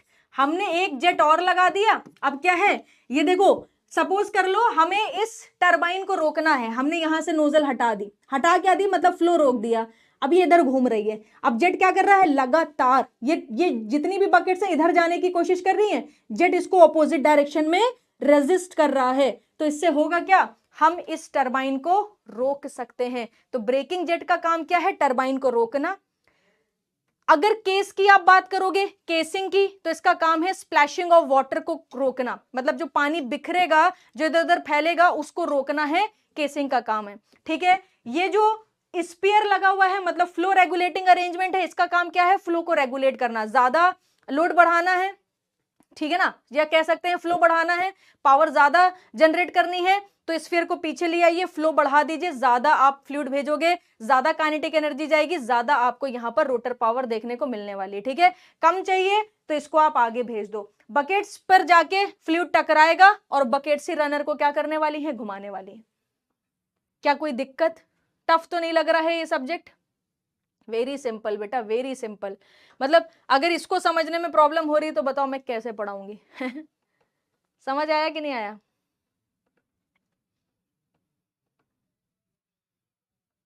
हाँ, जब जेट्स लगाएंगे तो सारे जेट्स इक्वल स्पीड पर ही कनेक्टेड होते हैं। ठीक है, व्हील से क्या नहीं कर सकते, नोजल ऑफ नहीं कर सकते हैं, नहीं नहीं, इससे नहीं कर सकते ना, क्योंकि ये एक सिंगल डायरेक्शन में लगी है। अब इससे अगर आप इसको रोकने की कोशिश करोगे तो ये इसको घुमाएगा ही। अगर ये इधर घूम रहा है तो आपको जरूर एक ऑपोजिट ब्रेकिंग जेट लगाना पड़ेगा, ये भी जेट ही है कुल मिला के, इसमें भी पाइप नोजल सब लगा ही होगा। ठीक है, मगर ये क्या करेगी, ऑपोजिट डायरेक्शन में जेट आएगा ताकि वो रोटेशन को रोक सके। बढ़िया से समझ आ रहा है? चलो बहुत ही बढ़िया बात है, ये दिल खुश करने वाली बात आपने कह दी कि सब कुछ समझ आ रहा है, बहुत ही बढ़िया। अच्छा, अब एक सवाल है, ठीक है, यहां पर कौन सा ऐसा कंपोनेंट है, एक फ्लो रेगुलेटिंग अरेंजमेंट है, एक ब्रेकिंग जेट है, एक केसिंग है, इसमें से कौन सा ऐसा पार्ट है जो कोई भी हाइड्रोलिक फंक्शन नहीं कर रहा? ये सवाल पूछा जा चुका है। इनमें से कौन सा ऐसा डिवाइस है, या कह सकते हैं कौन सा ऐसा पार्ट है जो कोई भी हाइड्रोलिक फंक्शन नहीं कर रहा? बताइए।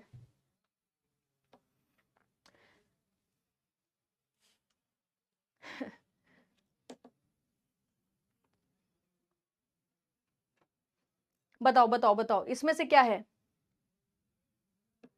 सप्लाई ऑफ कर दोगे, देखो सप्लाई ऑफ कर दिया, मैं वही तो बात कर रही हूं, सप्लाई ऑफ कर दो, यहां से स्फीयर को पूरा आगे लाके ये ओपनिंग ही बंद कर दो। मगर जो पहले से आपने सप्लाई चालू करी थी उसकी वजह से जो टरबाइन रोटेट कर रही थी, उसको हाथ लगा के रोकोगे क्या?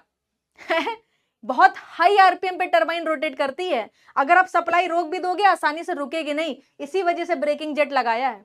अब घर में पंखा चलाते हो, पंखा चल रहा है, फिर आपने कहा कि सर्दी लग रही बंद कर देते हैं, तो बंद करने के बाद भी तो पंखा कुछ देरी तक नाचता रहता है ना, उसको हाथ लगा के रोकोगे क्या?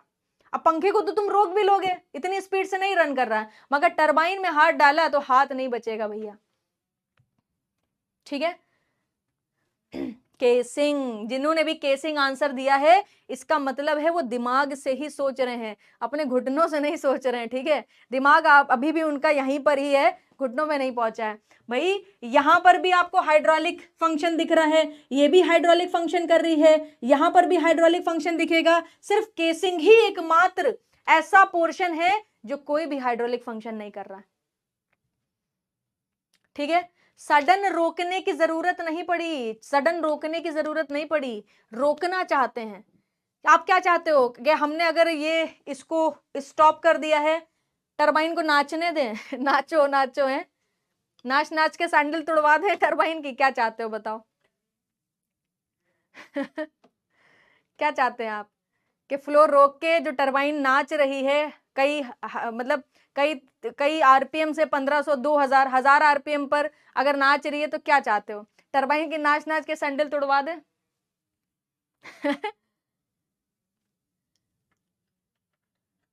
नहीं चाहते हो ना, आप चाहते हो कि वो रुक जाए, काम खत्म हो गया, वो रुकना चाहती है। कि सैंडल तुड़वा के ही तुम लोग मानोगे हैं तो इस वजह से ब्रेकिंग जेट लगाया। कुछ तो ब्रेकिंग अरेंजमेंट होना चाहिए ना, कुछ तो ब्रेकिंग अरेंजमेंट होना चाहिए, इस वजह से ब्रेकिंग जेट लगवाया। ठीक है, टाइम लगेगा, ऐसे भी रुकेगी मगर टाइम लेके रोक पाएंगे, बट अगर हम चाहते हैं कि इसको रोक दिया जाए तो फिर ब्रेकिंग जेट का ही इस्तेमाल करने वाले हैं। ठीक है, चलो आगे चलते हैं। अब देखो main part of the Pelton wheel को मैंने लिख भी दिया है पूरा। ठीक है, nozzle with flow regulating arrangement, runner with bucket, casing और ब्रेकिंग जेट। ठीक है, नोजल और फ्लो रेगुलेटिंग अरेंजमेंट का काम मैंने हिंदी में समझा दिया, इंग्लिश में लिख भी दिया। The amount of jet striking the bucket if the runner is controlled by providing a spear with the nozzle. ठीक है ना, क्या करते हैं, with the help of the sphere control कर पा रहे हैं जो भी अमाउंट ऑफ जेट हमारा स्ट्राइक कर रहा है नोजल से। ठीक है, the sphere is conical needle, जो स्फीयर लगा हुआ है आप देख सकते हो क्या है, कोनिकल शेप का है। स्फीयर क्या है, कोनिकल शेप का है। Is a conical needle which is operated either by hand wheel और ऑटोमेटिकली। बताया था या तो मैनुअली घुमा लेना या तो ऑटोमेटिक कोई सिस्टम लगा के हम इसे यूज कर सकते हैं। In an axial direction depending upon the size of the unit, unit के साइज पर डिपेंड करता है कि हम उसका अरेंजमेंट किस तरीके से कहां पर लगाने वाले। ठीक है, when the sphere is pushed forward into the nozzle, the amount of water is striking the runner is reduced। मैंने भी तो यही बोला कि जब ये स्फीयर फॉरवर्ड डायरेक्शन में मूव करेगा तो ओपनिंग को और छोटा कर देगा और जो अमाउंट ऑफ जेट बकेट से जाके टकरा रहा है उसका अमाउंट क्या होगा, कम हो जाएगा, रिड्यूस कर जाएगा। And vice versa, vice versa का मतलब है ऑपोजिट भी पॉसिबल है। अगर स्फीयर बैकवर्ड डायरेक्शन में जाएगा फॉरवर्ड की जगह तो amount of jet striking the bucket increase हो जाएगा। ठीक है, चलो बहुत ही बढ़िया चलो आगे चलते हैं। अब रनर विद बकेट्स की बात कर लेते हैं, ये भी हमने पूरा पढ़ लिया है। It consist of circular disc on a periphery of which number of buckets evenly spaced are fixed. The shape of the bucket क्या है, डबल सेमी इलिप्सॉइडल कप। क्या बोलते हैं, डबल सेमी। अच्छा हाँ, मैंने एक शब्द यहां पर मिस कर दिया है, सेमी इलिप्सॉइडल, क्योंकि पूरा इलिप्स तो है नहीं बेटा, आधा ही इलिप्स तो है। अगर ऊपर से भी बना देते तो पूरा इलिप्स हो जाता। तो याद रखना डबल सेमी इलिप्सॉइडल है। ठीक है, double semi ellipsoidal, double semi ellipsoidal cup. Each bucket is divided into two symmetrical part by a dividing wall known as splitter. क्या है, दोनों को हमने क्या करा है, सिमेट्रिकल है, दोनों बकेट्स आपके सिमेट्रिकल हैं, यहां पर बनाया भी है, देख भी लो। Both the buckets are symmetrical, दोनों क्या है, सिमेट्रिकल है। अगर सिमेट्रिकल बकेट है तो बीटा क्या होगा, सेम हो जाएगा, बीटा 1 बीटा 2। यहां पर क्या ले लेंगे बताऊंगी अभी। ठीक है, सुनते जाओ। इसी के साथ the splitter divided the jet into two part. मैंने आपको बताया एक स्प्लिटर लगा होता है, वो जेट को दो पार्ट में डिवाइड कर देगा। And jet comes out at the outer as, मतलब जो बकेट का आउटर एज है उससे बाहर आने वाला है। Bucket are shaped in such a way, इस तरीके से हम बकेट को बनाते हैं।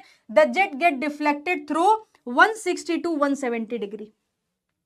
इस तरीके से हमने जो बकेट का शेप डाला है ना, ये क्यों है, मतलब एक सवाल तो उठता होगा ना मन में, ma'am Y semi ellipsoidal cup. क्योंकि जब आप सेमी इलिप्सॉइडल कप का शेप बकेट्स को देते हो तो जो आपको डिफ्लेक्शन मिलता है वो 160 डिग्री से 170 डिग्री के बीच में देखने को मिलता है। ये डेटा एसएससी जेईई में पूछा जाता है। ठीक है, the bucket are made of cast iron का बनाते हैं, कैस्ट स्टील का बनाते हैं, ब्रोंज का भी बनाते हैं, स्टेनलेस स्टील का भी बनाते हैं, डिपेंडिंग अपॉन दी हेड। कितना हेड है at the inlet of the turbine. आप खुद सोच के देखो ना, जितना हेड होगा उतनी वेलोसिटी होगी, उतनी काइनेटिक एनर्जी होगी। ठीक है ना, तो उतनी स्ट्रेसेस आप टरबाइन की ब्लेड्स पर डेवलप करने वाले हो। तो उसी हिसाब से हम मटेरियल को चूज कर लेंगे कि इनमें से कौन सा मटेरियल हमारे लिए बेटर रहने वाला है। ठीक है, ठीक है, कौन से मेटल से बनता है, देखो भाई लिखा हुआ है, लिखा हुआ है cast iron, cast steel, bronze steel, सब कुछ लिखवाऊंगी, एक एक पॉइंट लिखवाऊंगी, टेंशन मत लो। ठीक है, आगे बात करते हैं केसिंग। केसिंग का पर्पस क्या था, to prevent the splashing of water, to discharge water to the tail race. ठीक है, केसिंग का काम ही यही है ताकि जो पानी फैल रहा है उसको प्रिवेंट कर सके, रोका जा सके और डिस्चार्ज को टेल रेस तक पहुंचाया जा सके। केसिंग को हम बेटा कैस्ट आयरन से ही बनाते हैं और it does not perform any hydraulic function, ये कोई भी हाइड्रोलिक फंक्शन को परफॉर्म नहीं करता है। ठीक है, फिर देखो breaking jet. When the nozzle is completely closed by moving the sphere in the forward direction, जब हमने स्फीयर को फॉरवर्ड डायरेक्शन में मूव करा के नोजल को कंप्लीटली बंद कर दिया, the amount of water striking the runner reduce to zero. उस केस में क्या होगा, जो जेट टकरा रहा है जाके बकेट से वो जीरो हो जाएगा, कोई फ्लूइड निकलेगा ही नहीं। But due to inertia runner goes on revolving for a long period of time, क्योंकि आप पहले उस रनर को रोटेट करा चुके हो तो अब उसके पास इनर्शिया है, ठीक है ना, तो वो रोटेट करता रहेगा for a long period of time. तो आपको क्या करना है, to stop the runner in a short time, आप चाहते हो कि वो जल्दी से जल्दी रुक जाए। A small nozzle is provided which direct the jet of water on the back of the vane। क्या करेगा, आपने क्या करा, आप चाहते हो कि वो जल्दी रुक जाए तो आपने एक बैकवर्ड डायरेक्शन में नोजल लगा दी जो ऑपोजिट डायरेक्शन से एक जेट डेवलप करेगी बकेट्स के ऊपर। The jet of the water is called breaking jet, इसी को ही हम बोलते हैं ब्रेकिंग जेट। अब बताओ इसमें क्या तकलीफ है, हिंदी में समझाया, इंग्लिश में समझाया, इंग्लिश का हिंदी ट्रांसलेशन बताया। हाँ ये बेस्ट शेप है, ठीक है, अभी बताऊंगी आगे और भी चीजें हैं। क्लियर है, क्लियर है, क्लियर है। करोजन का इशू नहीं आएगा। देखो बेटा करोजन का इशू नहीं आता है क्योंकि हम क्या करते हैं, अलाउइंग करते हैं, जो भी ब्लेड्स यूज कर रहे हैं ना उनका मटेरियल ऐसा रखते हैं कि वो करोजन रेजिस्टेंट हो, ठीक है।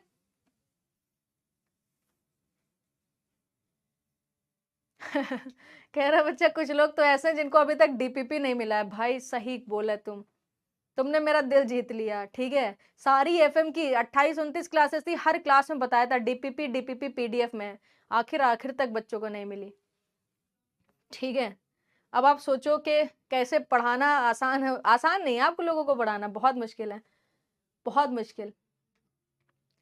Bye everyone ma'am, weather problem बस खत्म ही होने वाली है क्लास, 15 मिनट बचे हैं। कोई सवाल हो तो पूछ लो भाई, कोई सवाल हो तो पूछ लो, नहीं है तो हम क्या कर सकते हैं, वेलोसिटी ट्रायंगल पर जा सकते हैं, ठीक है। बट उससे पहले थोड़ा सा वार्म अप कर लेते हैं। बताओ इस सवाल का जवाब क्या होगा। जो भी क्लास के साथ नोट्स बना रहे हैं वो 50% कंटेंट उसी समय खोते जा रहे हैं, पहले ही बता देते हो, ठीक है। बहुत ही कड़वे कड़वे सत्य आज आपको बता दूं, बुरा तो नहीं मानोगे। बताओ, कुछ कड़वे कड़वे सत्य हैं, मैं आपको बता दूं, आप बुरा तो नहीं मानोगे। मैं हमेशा सच बोल देती हूँ ना, इसलिए लोग बुरा मान जाते हैं।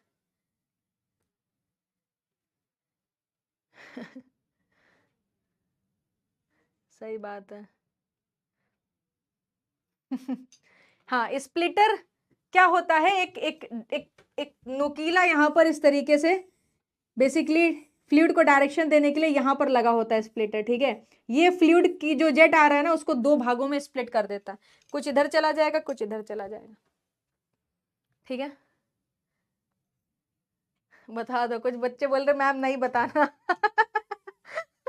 नहीं बताना, मैं सत्य नहीं जानना चाहता हूँ, मैं जीवन में हर चीज जानना चाहता हूँ मगर मैं सत्य नहीं सुनना चाहता हूँ, ठीक है। मेरा सिलेक्शन अभी तक नहीं हुआ है मैम, मैं नहीं सुनना चाहता। मेरी लाइफ की लगी पड़ी है मैम, मैं नहीं सुनना चाहता, ठीक है। मेरी हरकतें बिल्कुल ऐसी नहीं है कि मैं टॉपर बन जाऊंगा या मैं सिलेक्ट हो जाऊंगी मैम, मैं नहीं सुनना चाहता। कोई सुनना ही नहीं चाहता है तो मैं कैसे सुना। चलो बढ़िया बढ़िया बढ़िया, ठीक है। इसका सही उत्तर बता दीजिए, ऑप्शन ए सही होगा। पेल्टन टरबाइन, यहां पर देखो लिस्ट में हेड दिया हुआ है, हाई हेड टरबाइन है, तो ए किससे मैच कर जाएगा, 4 से मैच कर जाएगा। फिर फ्रांसिस टरबाइन, बी क्या है बेटा, फ्रांसिस एक मीडियम हेड टरबाइन है, ठीक है, तो ये किससे मैच कर जाएगा, 2 से मैच कर जाएगा। फिर कैप्लान क्या है, एक लो हेड टरबाइन है ना, सी। तो इसको देखो जरा, कैप्लान को किससे मैच करा सकते हैं, यहां पर बोल रहा है 20 से 60 और यहां पर बोल रहा है 2 से 20, ठीक है। तो 20 से 60 वाली कंडीशन यहां पर हम लोग ले सकते हैं। और फिर एक एक्स्ट्रा टरबाइन दे दी है, बल्ब टरबाइन, जिसके बारे में अभी तक हम लोगों ने नहीं पढ़ा है, तो इसको 1 में डाल दो, ठीक है। तो ये जो है ऑप्शन ए से मैच कर जाएगी। थोड़ा रिलेटेबल ऑप्शन यहां पर आपको चीज करनी पड़ेगी, ठीक है। फ्रांसिस डुबा दिया। फ्रांसिस में पानी भरा था ना बेटा, तुमने देखा नहीं तो डूबना तो था ही, ठीक है। ऐसे ही जो भी रिजर्वायर पे ध्यान नहीं देगा, तुम समझ ही रहे हो, डैम है, पानी है, डूब ही जाएंगे बच्चे। सच बता दें बता देंगे, बता देंगे, सच बोल देंगे, ठीक है। इस क्वेश्चन का सवाल का जवाब दो बेटा।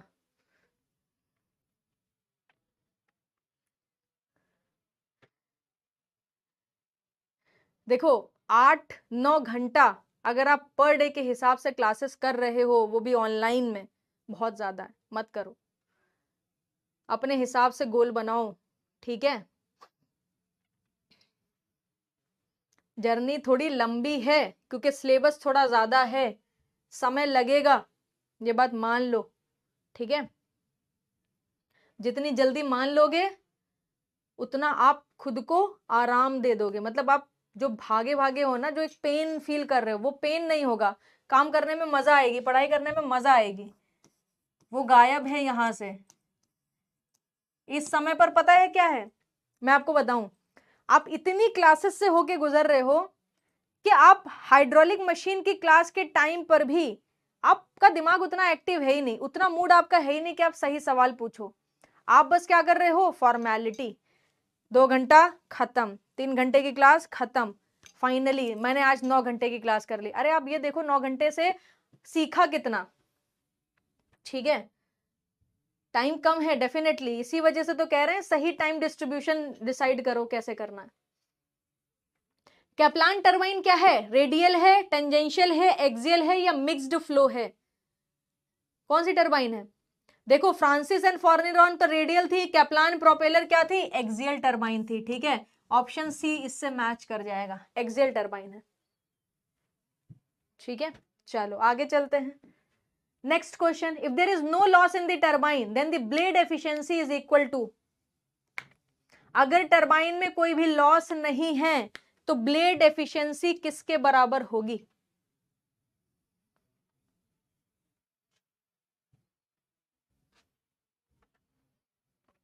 ये वाला क्वेश्चन कर लो, फिर नेक्स्ट संडे को, नेक्स्ट सैटरडे को बेटा हम कंटिन्यू करेंगे, ठीक है। अभी थोड़ी बातचीत कर लेते हैं 5-10 मिनट।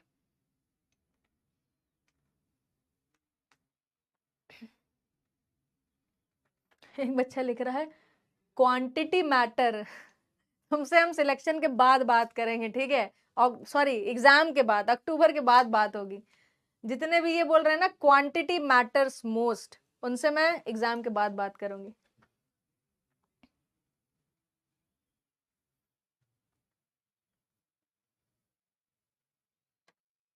बी ऑप्शन बहुत ही बढ़िया, हाइड्रोलिक एफिशिएंसी, जो भी एफिशिएंसी इनलेट पर अवेलेबल थी ना, पूरी की पूरी ब्लेड को मिल जाएगी, क्योंकि हमको पता है कि पहले हाइड्रोलिक आएगी, उसके बाद ही सारे ड्रामे शुरू होंगे, रोटर के, शाफ्ट के, ब्लेड के, सारे ड्रामे शुरू होंगे।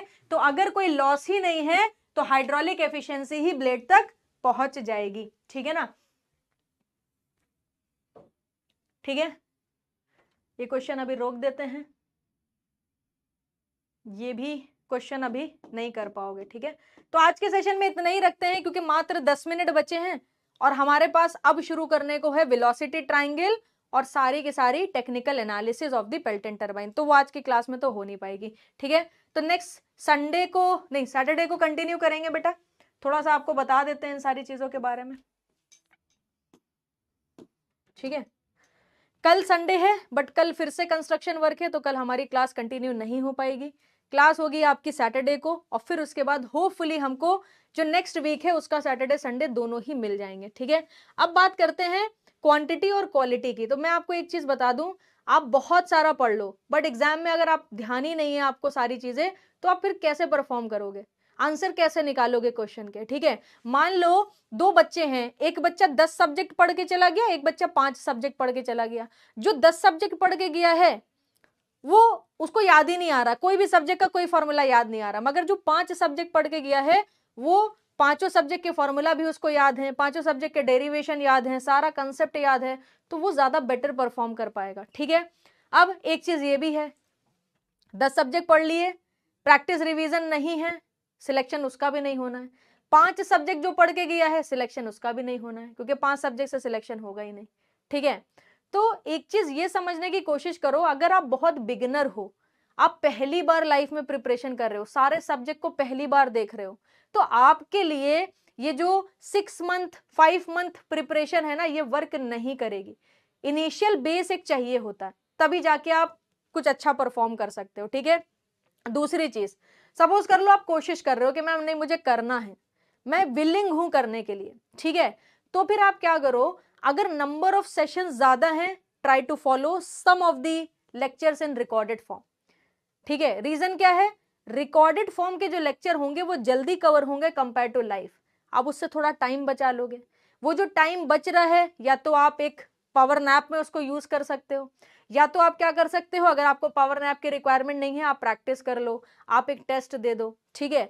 दूसरी चीज मैं बताऊं कि अगर आप प्रिपरेशन कर रहे हो और आप बिल्कुल भी प्रीवियस सब्जेक्ट का रिवीजन नहीं कर रहे हो, बिल्कुल रिवीजन नहीं चल रहा, मतलब आज की आपने क्लास करी मगर पिछले हफ्ते मैंने क्या पढ़ाया था ना आपने उसको उठा के देखा है, ना ही उसके नोट्स बनाए हैं, ना ही उसका रिवीजन करा है, तो आज की सेशन बेकार है। अगले हफ्ते अगर फिर बिना रिवीजन के आ रहे हो, बेकार है। आज का सेशन करने के बाद कल के सेशन में बिना रिवीजन के जा रहे हो, बेकार है, कोई फायदा नहीं, ठीक है। थोड़ा पढ़ो, अच्छा पढ़ो, सॉलिड पढ़ो। पढ़ने का मतलब ये बिल्कुल नहीं है कि हमने फॉर्मेलिटी कर दी, मैम आपके साथ में 1 बजे से लेकर 4:30 बजे तक था, अरे भाई आप थे, मगर मेंटली तौर से आप थे कि नहीं थे वो मैटर कर जाता है, ठीक है। बच्चे बोल रहे हैं मैम मोटिवेट करती तो सब डिमोटिवेट हो जाते हैं, क्या बताऊं, मेरे लिए अलग ही मोटिवेशन लेवल चल रहा है, ठीक है, आपके लिए अलग ही मोटिवेशन चल चल रहा है। डेली रूटीन पर भी वीडियो बनाओ, हाँ डेली रूटीन पर मैं कुछ वीडियो प्लान करती हूँ, लेके आती हूँ, ठीक है। पूरा दिन लेक्चर्स देख रहे हो, रिवीजन नहीं कर रहे हो, बेटा ये थोड़ा सा हानिकारक है। आप कर सकते हो, मैं ये नहीं बोल रही हूँ नहीं कर सकते हो, but everything will take time. आप कोई चीज सीख के ही फाइनल एग्जाम में जब जाओगे तभी परफॉर्म कर पाओगे, ठीक है। तो कुछ इस तरीके से दिन बनाओ कि जो भी जरूरी क्लासेस हैं सिर्फ हम वही करेंगे। अगर आपको ऐसा लगता है कि मैं यूट्यूब पर मैं क्लासेस कर रहा हूँ तो आप उसको स्किप कर दो, क्योंकि ऑलरेडी आप अशोका बैच के स्टूडेंट हो, आपको करने की जरूरत नहीं है, ठीक है। फिर भी आप चाहते हो कि नहीं मैं मुझे क्वेश्चन प्रैक्टिस करने के लिए वहां से अच्छे क्वेश्चन मिल जाते हैं, तो आप पीडीएफ से कर लो, या उसको भी रिकॉर्डेड फॉर्म में लेके आ जाओ, रिकॉर्डेड फॉर्म में करो, ठीक है। तो वो एक चीज जरूरी है। दूसरी चीज, आप लोगों को मैं ऑब्जर्व करती हूँ टेलीग्राम में बहुत ज्यादा एक्टिव हो, मतलब ओवर एक्टिव मैं बोल सकती हूँ, हर एक बच्चा हर समय मैसेज करता रहता है, ये बहुत बड़ा टाइम वेस्टिंग वाला प्रोसेस है, समझ लो, ठीक है। टेलीग्राम में आप एक बार सुबह आ जाओ कि क्या कोई क्लासेस है इंपॉर्टेंट, जनरली जो भी फैकल्टी क्लास होती है सुबह अपडेट कर देते हैं, शीट अगर क्वेश्चन की देनी हुई सुबह दे दी, ठीक है ना, क्विजेस हो गए तो सुबह हो गए। एक बार आप क्लास जब पूरे दिन की कर लो तो रात में आ जाओ। आपको क्लासेस अगर साथ साथ करनी है ना वो कर रहे हो, मगर आपने ये टेलीग्राम से सोशल मीडिया से भी समय बचा लिया, बहुत बड़ा समय होगा। मैं सारे बच्चों को देखती हूँ, आप सबके नाम याद हैं, आदित्य, दानिश, आलोक, सूरज, सबके नाम याद हो गए मुझे, क्योंकि आप इतना दिखते हो मुझे, मैं क्या करूं, नोट्स बनाने का भी टाइम नहीं है, कहाँ जाएं क्या करें।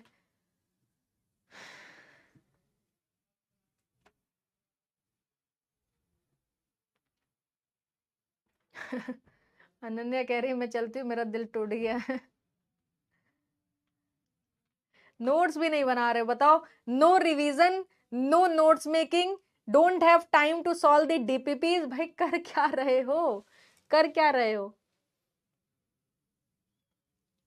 Thank you very much Sumit Yadav, ठीक है। तो अभी देखो मैं एक चीज बताती हूँ कि दिन का कैसे शेड्यूलिंग करो, कितने नंबर ऑफ आवर्स की, मैं सिर्फ इंपॉर्टेंट क्लास की बात कर रही हूँ, कितने नंबर ऑफ क्लास की आवर्स की क्लासेस चल रही हैं, मैं बताऊं, मुझे बहुत सारे बच्चे मैसेज कर रहे थे कि मैम आप हाइड्रोलिक मशीन शुरू कर दो, कुछ बच्चों के एग्जाम्स थे, शायद जेके एसएसबी का कुछ एग्जाम था सिविल वाले बच्चों का, तो उन्होंने बोला कि फ्लूइड खत्म है हाइड्रोलिक मशीन हो जाएगी। मैं लाने के मूड में नहीं थी, क्योंकि मुझे पता था कि आप लोग ऑलरेडी ओवरलोडेड हो, बट जब बहुत सारे बच्चों के मैसेज आए तो उन्होंने बोला कि मैम एक्स्ट्रा में करा दो, सैटरडे संडे में करा दो, तब मैंने प्लान करा कि चलो हाइड्रोलिक मशीन बच्चे बोल रहे हैं करा देते हैं, वरना मैं इसको बाद में लेके आती, मतलब लास्ट में अक्टूबर अक्टूबर से पहले सितंबर तक लेके आती। ऑल डे आप एनर्जेटिक कैसे रहते हो? बेटा मेरी एनर्जी बहुत ऑर्गेनाइज्ड हो चुकी है काम कर करके, ठीक है, इस वजह से। अच्छा खाओ, जंक फूड भी अवॉइड करो, ये सब चीजें छोटी छोटी है बट बहुत ज्यादा मैटर करती हैं। हेल्दी फूड रखो, ठीक है, और पूरे दिन में एक पावर नैप जरूर लो। मैं आपको ये सजेस्ट करूँ, क्योंकि क्योंकि मैं आप लोगों को देख रही हूँ, आप लोग सुबह वाले बच्चे हो, 8 बजे उठ जाते हो, 7 बजे उठ जाते हो। आप 2:30 बजे तक तो एनर्जेटिक रहोगे, मगर 2:30 के बाद आप 30 से 40 मिनट की एक पावर नैप जरूर लो, ताकि बचा हुआ दिन आपका एनर्जेटिक जाए, ठीक है। हाइपर मत हो, क्लासेस हैं क्लासेस हैं क्लासेस हैं, अरे होंगी क्लासेस, आप तो उतना ही सीखोगे ना जितना दिमाग है आपके पास, समझ रहे हो बात को? तो हाइपर मत हो, वरना 1-2 महीना बस और लगेगा विकेट गिरने में, और कंप्लीट विकेट फिर गिरता है, ये चीज ध्यान रखना। जिसके जिसके विकेट गिरेंगे ना, ऐसा नहीं गिरेगा कि 2 सब्जेक्ट छोड़ के फिर एक ही पढ़ रहे हैं, पूरा खत्म, फिर पढ़ेंगे ही नहीं, फिर क्लासेस ही नहीं करेंगे, ऐप खोलेंगे ही नहीं, ऐसे लेवल का विकेट गिरेगा, ठीक है। तो चीजें ऑर्गेनाइज कर लो। 4 घंटे की 4 आवर 4 आवर 4 आवर 12 घंटे क्लासेस चल रही हैं, 3 घंटे क्लासेस चल रही हैं, बच्चा बोला। कुछ बच्चे की 3 घंटे की क्लासेस चल रही होंगी, कुछ बच्चों की 4 घंटे क्लासेस चल रही होंगी, ठीक है। तो आपके पास बहुत टाइम है, 8 घंटा सो रहे हो आप, ठीक है। फिर बचे हुए अगर आप 10 आवर्स का भी स्लॉट बना रहे हो, तो लास्ट में 2 से 3 घंटा आप बचाओ सेल्फ रिवीजन के लिए। और सेल्फ रिवीजन आप रात में मत करो, अगले दिन मॉर्निंग में करो, ताकि फ्रेश माइंड से सेल्फ रिवीजन कर पाओ। आप पूरा दिन क्लासेस लो, जल्दी सो जाओ, जल्दी सोगे तो जल्दी उठोगे, और अपने दिन की शुरुआत रिवीजन से करो। कल क्या पढ़ा था, ये आज सुबह मैं पूरा रिवाइज करूंगा, फिर आज के पूरे दिन की क्लासेस लूंगा, सो जाऊंगा। फिर आज क्या पढ़ा था, कल सुबह उठ के पूरा रिवाइज करूंगा, फिर नई शुरुआत करूंगा, ठीक है। इस तरीके से शेड्यूलिंग करो, इस तरीके से शेड्यूलिंग करो। 4 से 5 घंटे की भी क्लासेस हैं, कोई टेंशन नहीं है, मगर आप लोग बहुत टाइम यूट्यूब पर, बहुत सारा टाइम टेलीग्राम पर, और अपने पर्सनल सोशल मीडिया तो आप खूब ही चलाते होगे, ठीक है। 3 hour tech, 1 hour non tech, ठीक है।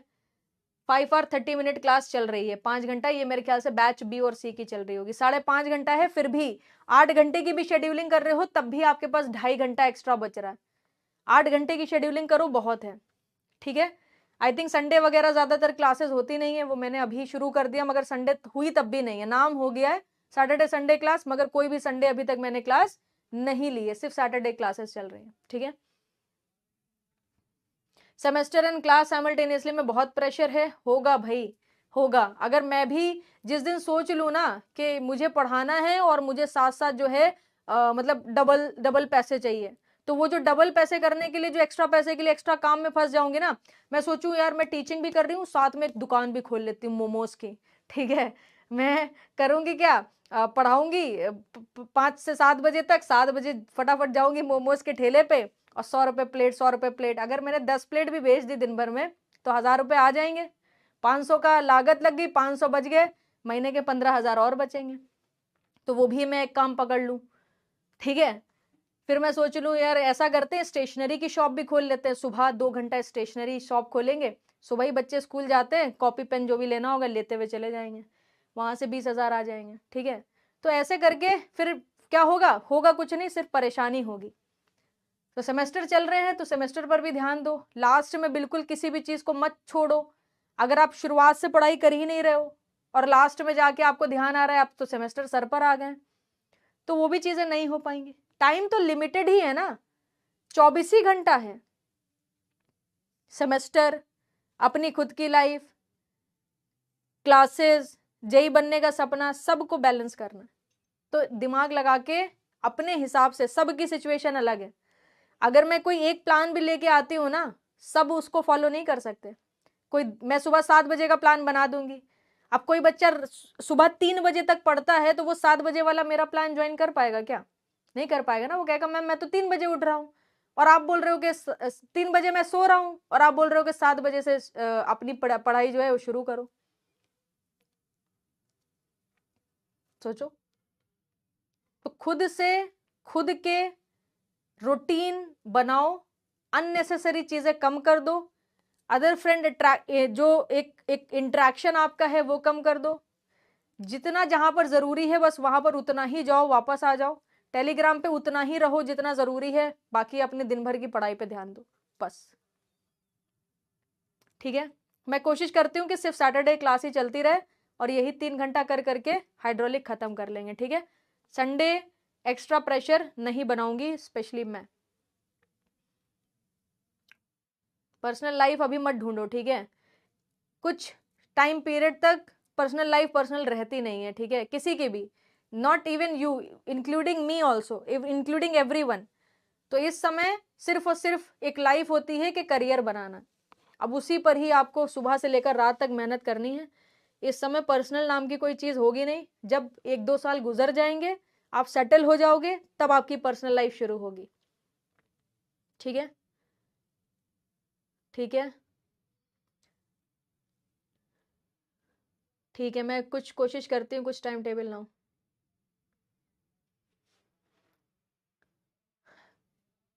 Thank you. चलो, करे तो क्या करे फाइनली, बस यही करो कि देखो अभी भी कंफ्यूज हो, अगर सेमेस्टर एग्जाम शुरू हो गए हैं कोई चांस नहीं है, सेमेस्टर पर फोकस करो जाके, बैक लग जाएगी, बैकलॉग आ जाएगी। ठीक है, और जो भी क्लासेस चल रही हैं, कुछ क्लासेस लाइव लो, कुछ क्लासेस रिकॉर्डेड लो, जहां पर लगता है लाइव सेट हो रहा है मामला, लाइव सेट कर लो, कुछ रिकॉर्डेड पे सेट कर लो, बचा हुआ पूरा टाइम रिवीजन, नोट्स और प्रैक्टिस पर दो। जा रहा हूं मोमोज का ठेला लगाने। चलो सही है, चलो ठीक है, ऑलरेडी 4:30 हो गया, सेशन क्लोज करते हैं, आधे घंटे का टाइम है, माइंड फ्रेश करो और जाओ फिर दूसरी क्लास ले। ठीक है, बाकी कुछ प्लान करते हैं कुछ अच्छा, ताकि एक ऐसा टाइम टेबल मिले जिसको सब फॉलो भी कर पाए और ज्यादा बर्डन भी ना आए चीजों का। ठीक है, so all the best and specially God bless you. UP PSC A में 2023 वैकेंसी, देखो गवर्नमेंट का कोई भरोसा नहीं, कब क्या वैकेंसी आ जाए, ठीक है, तो कुछ कहा नहीं जा सकता। चलो ठीक है,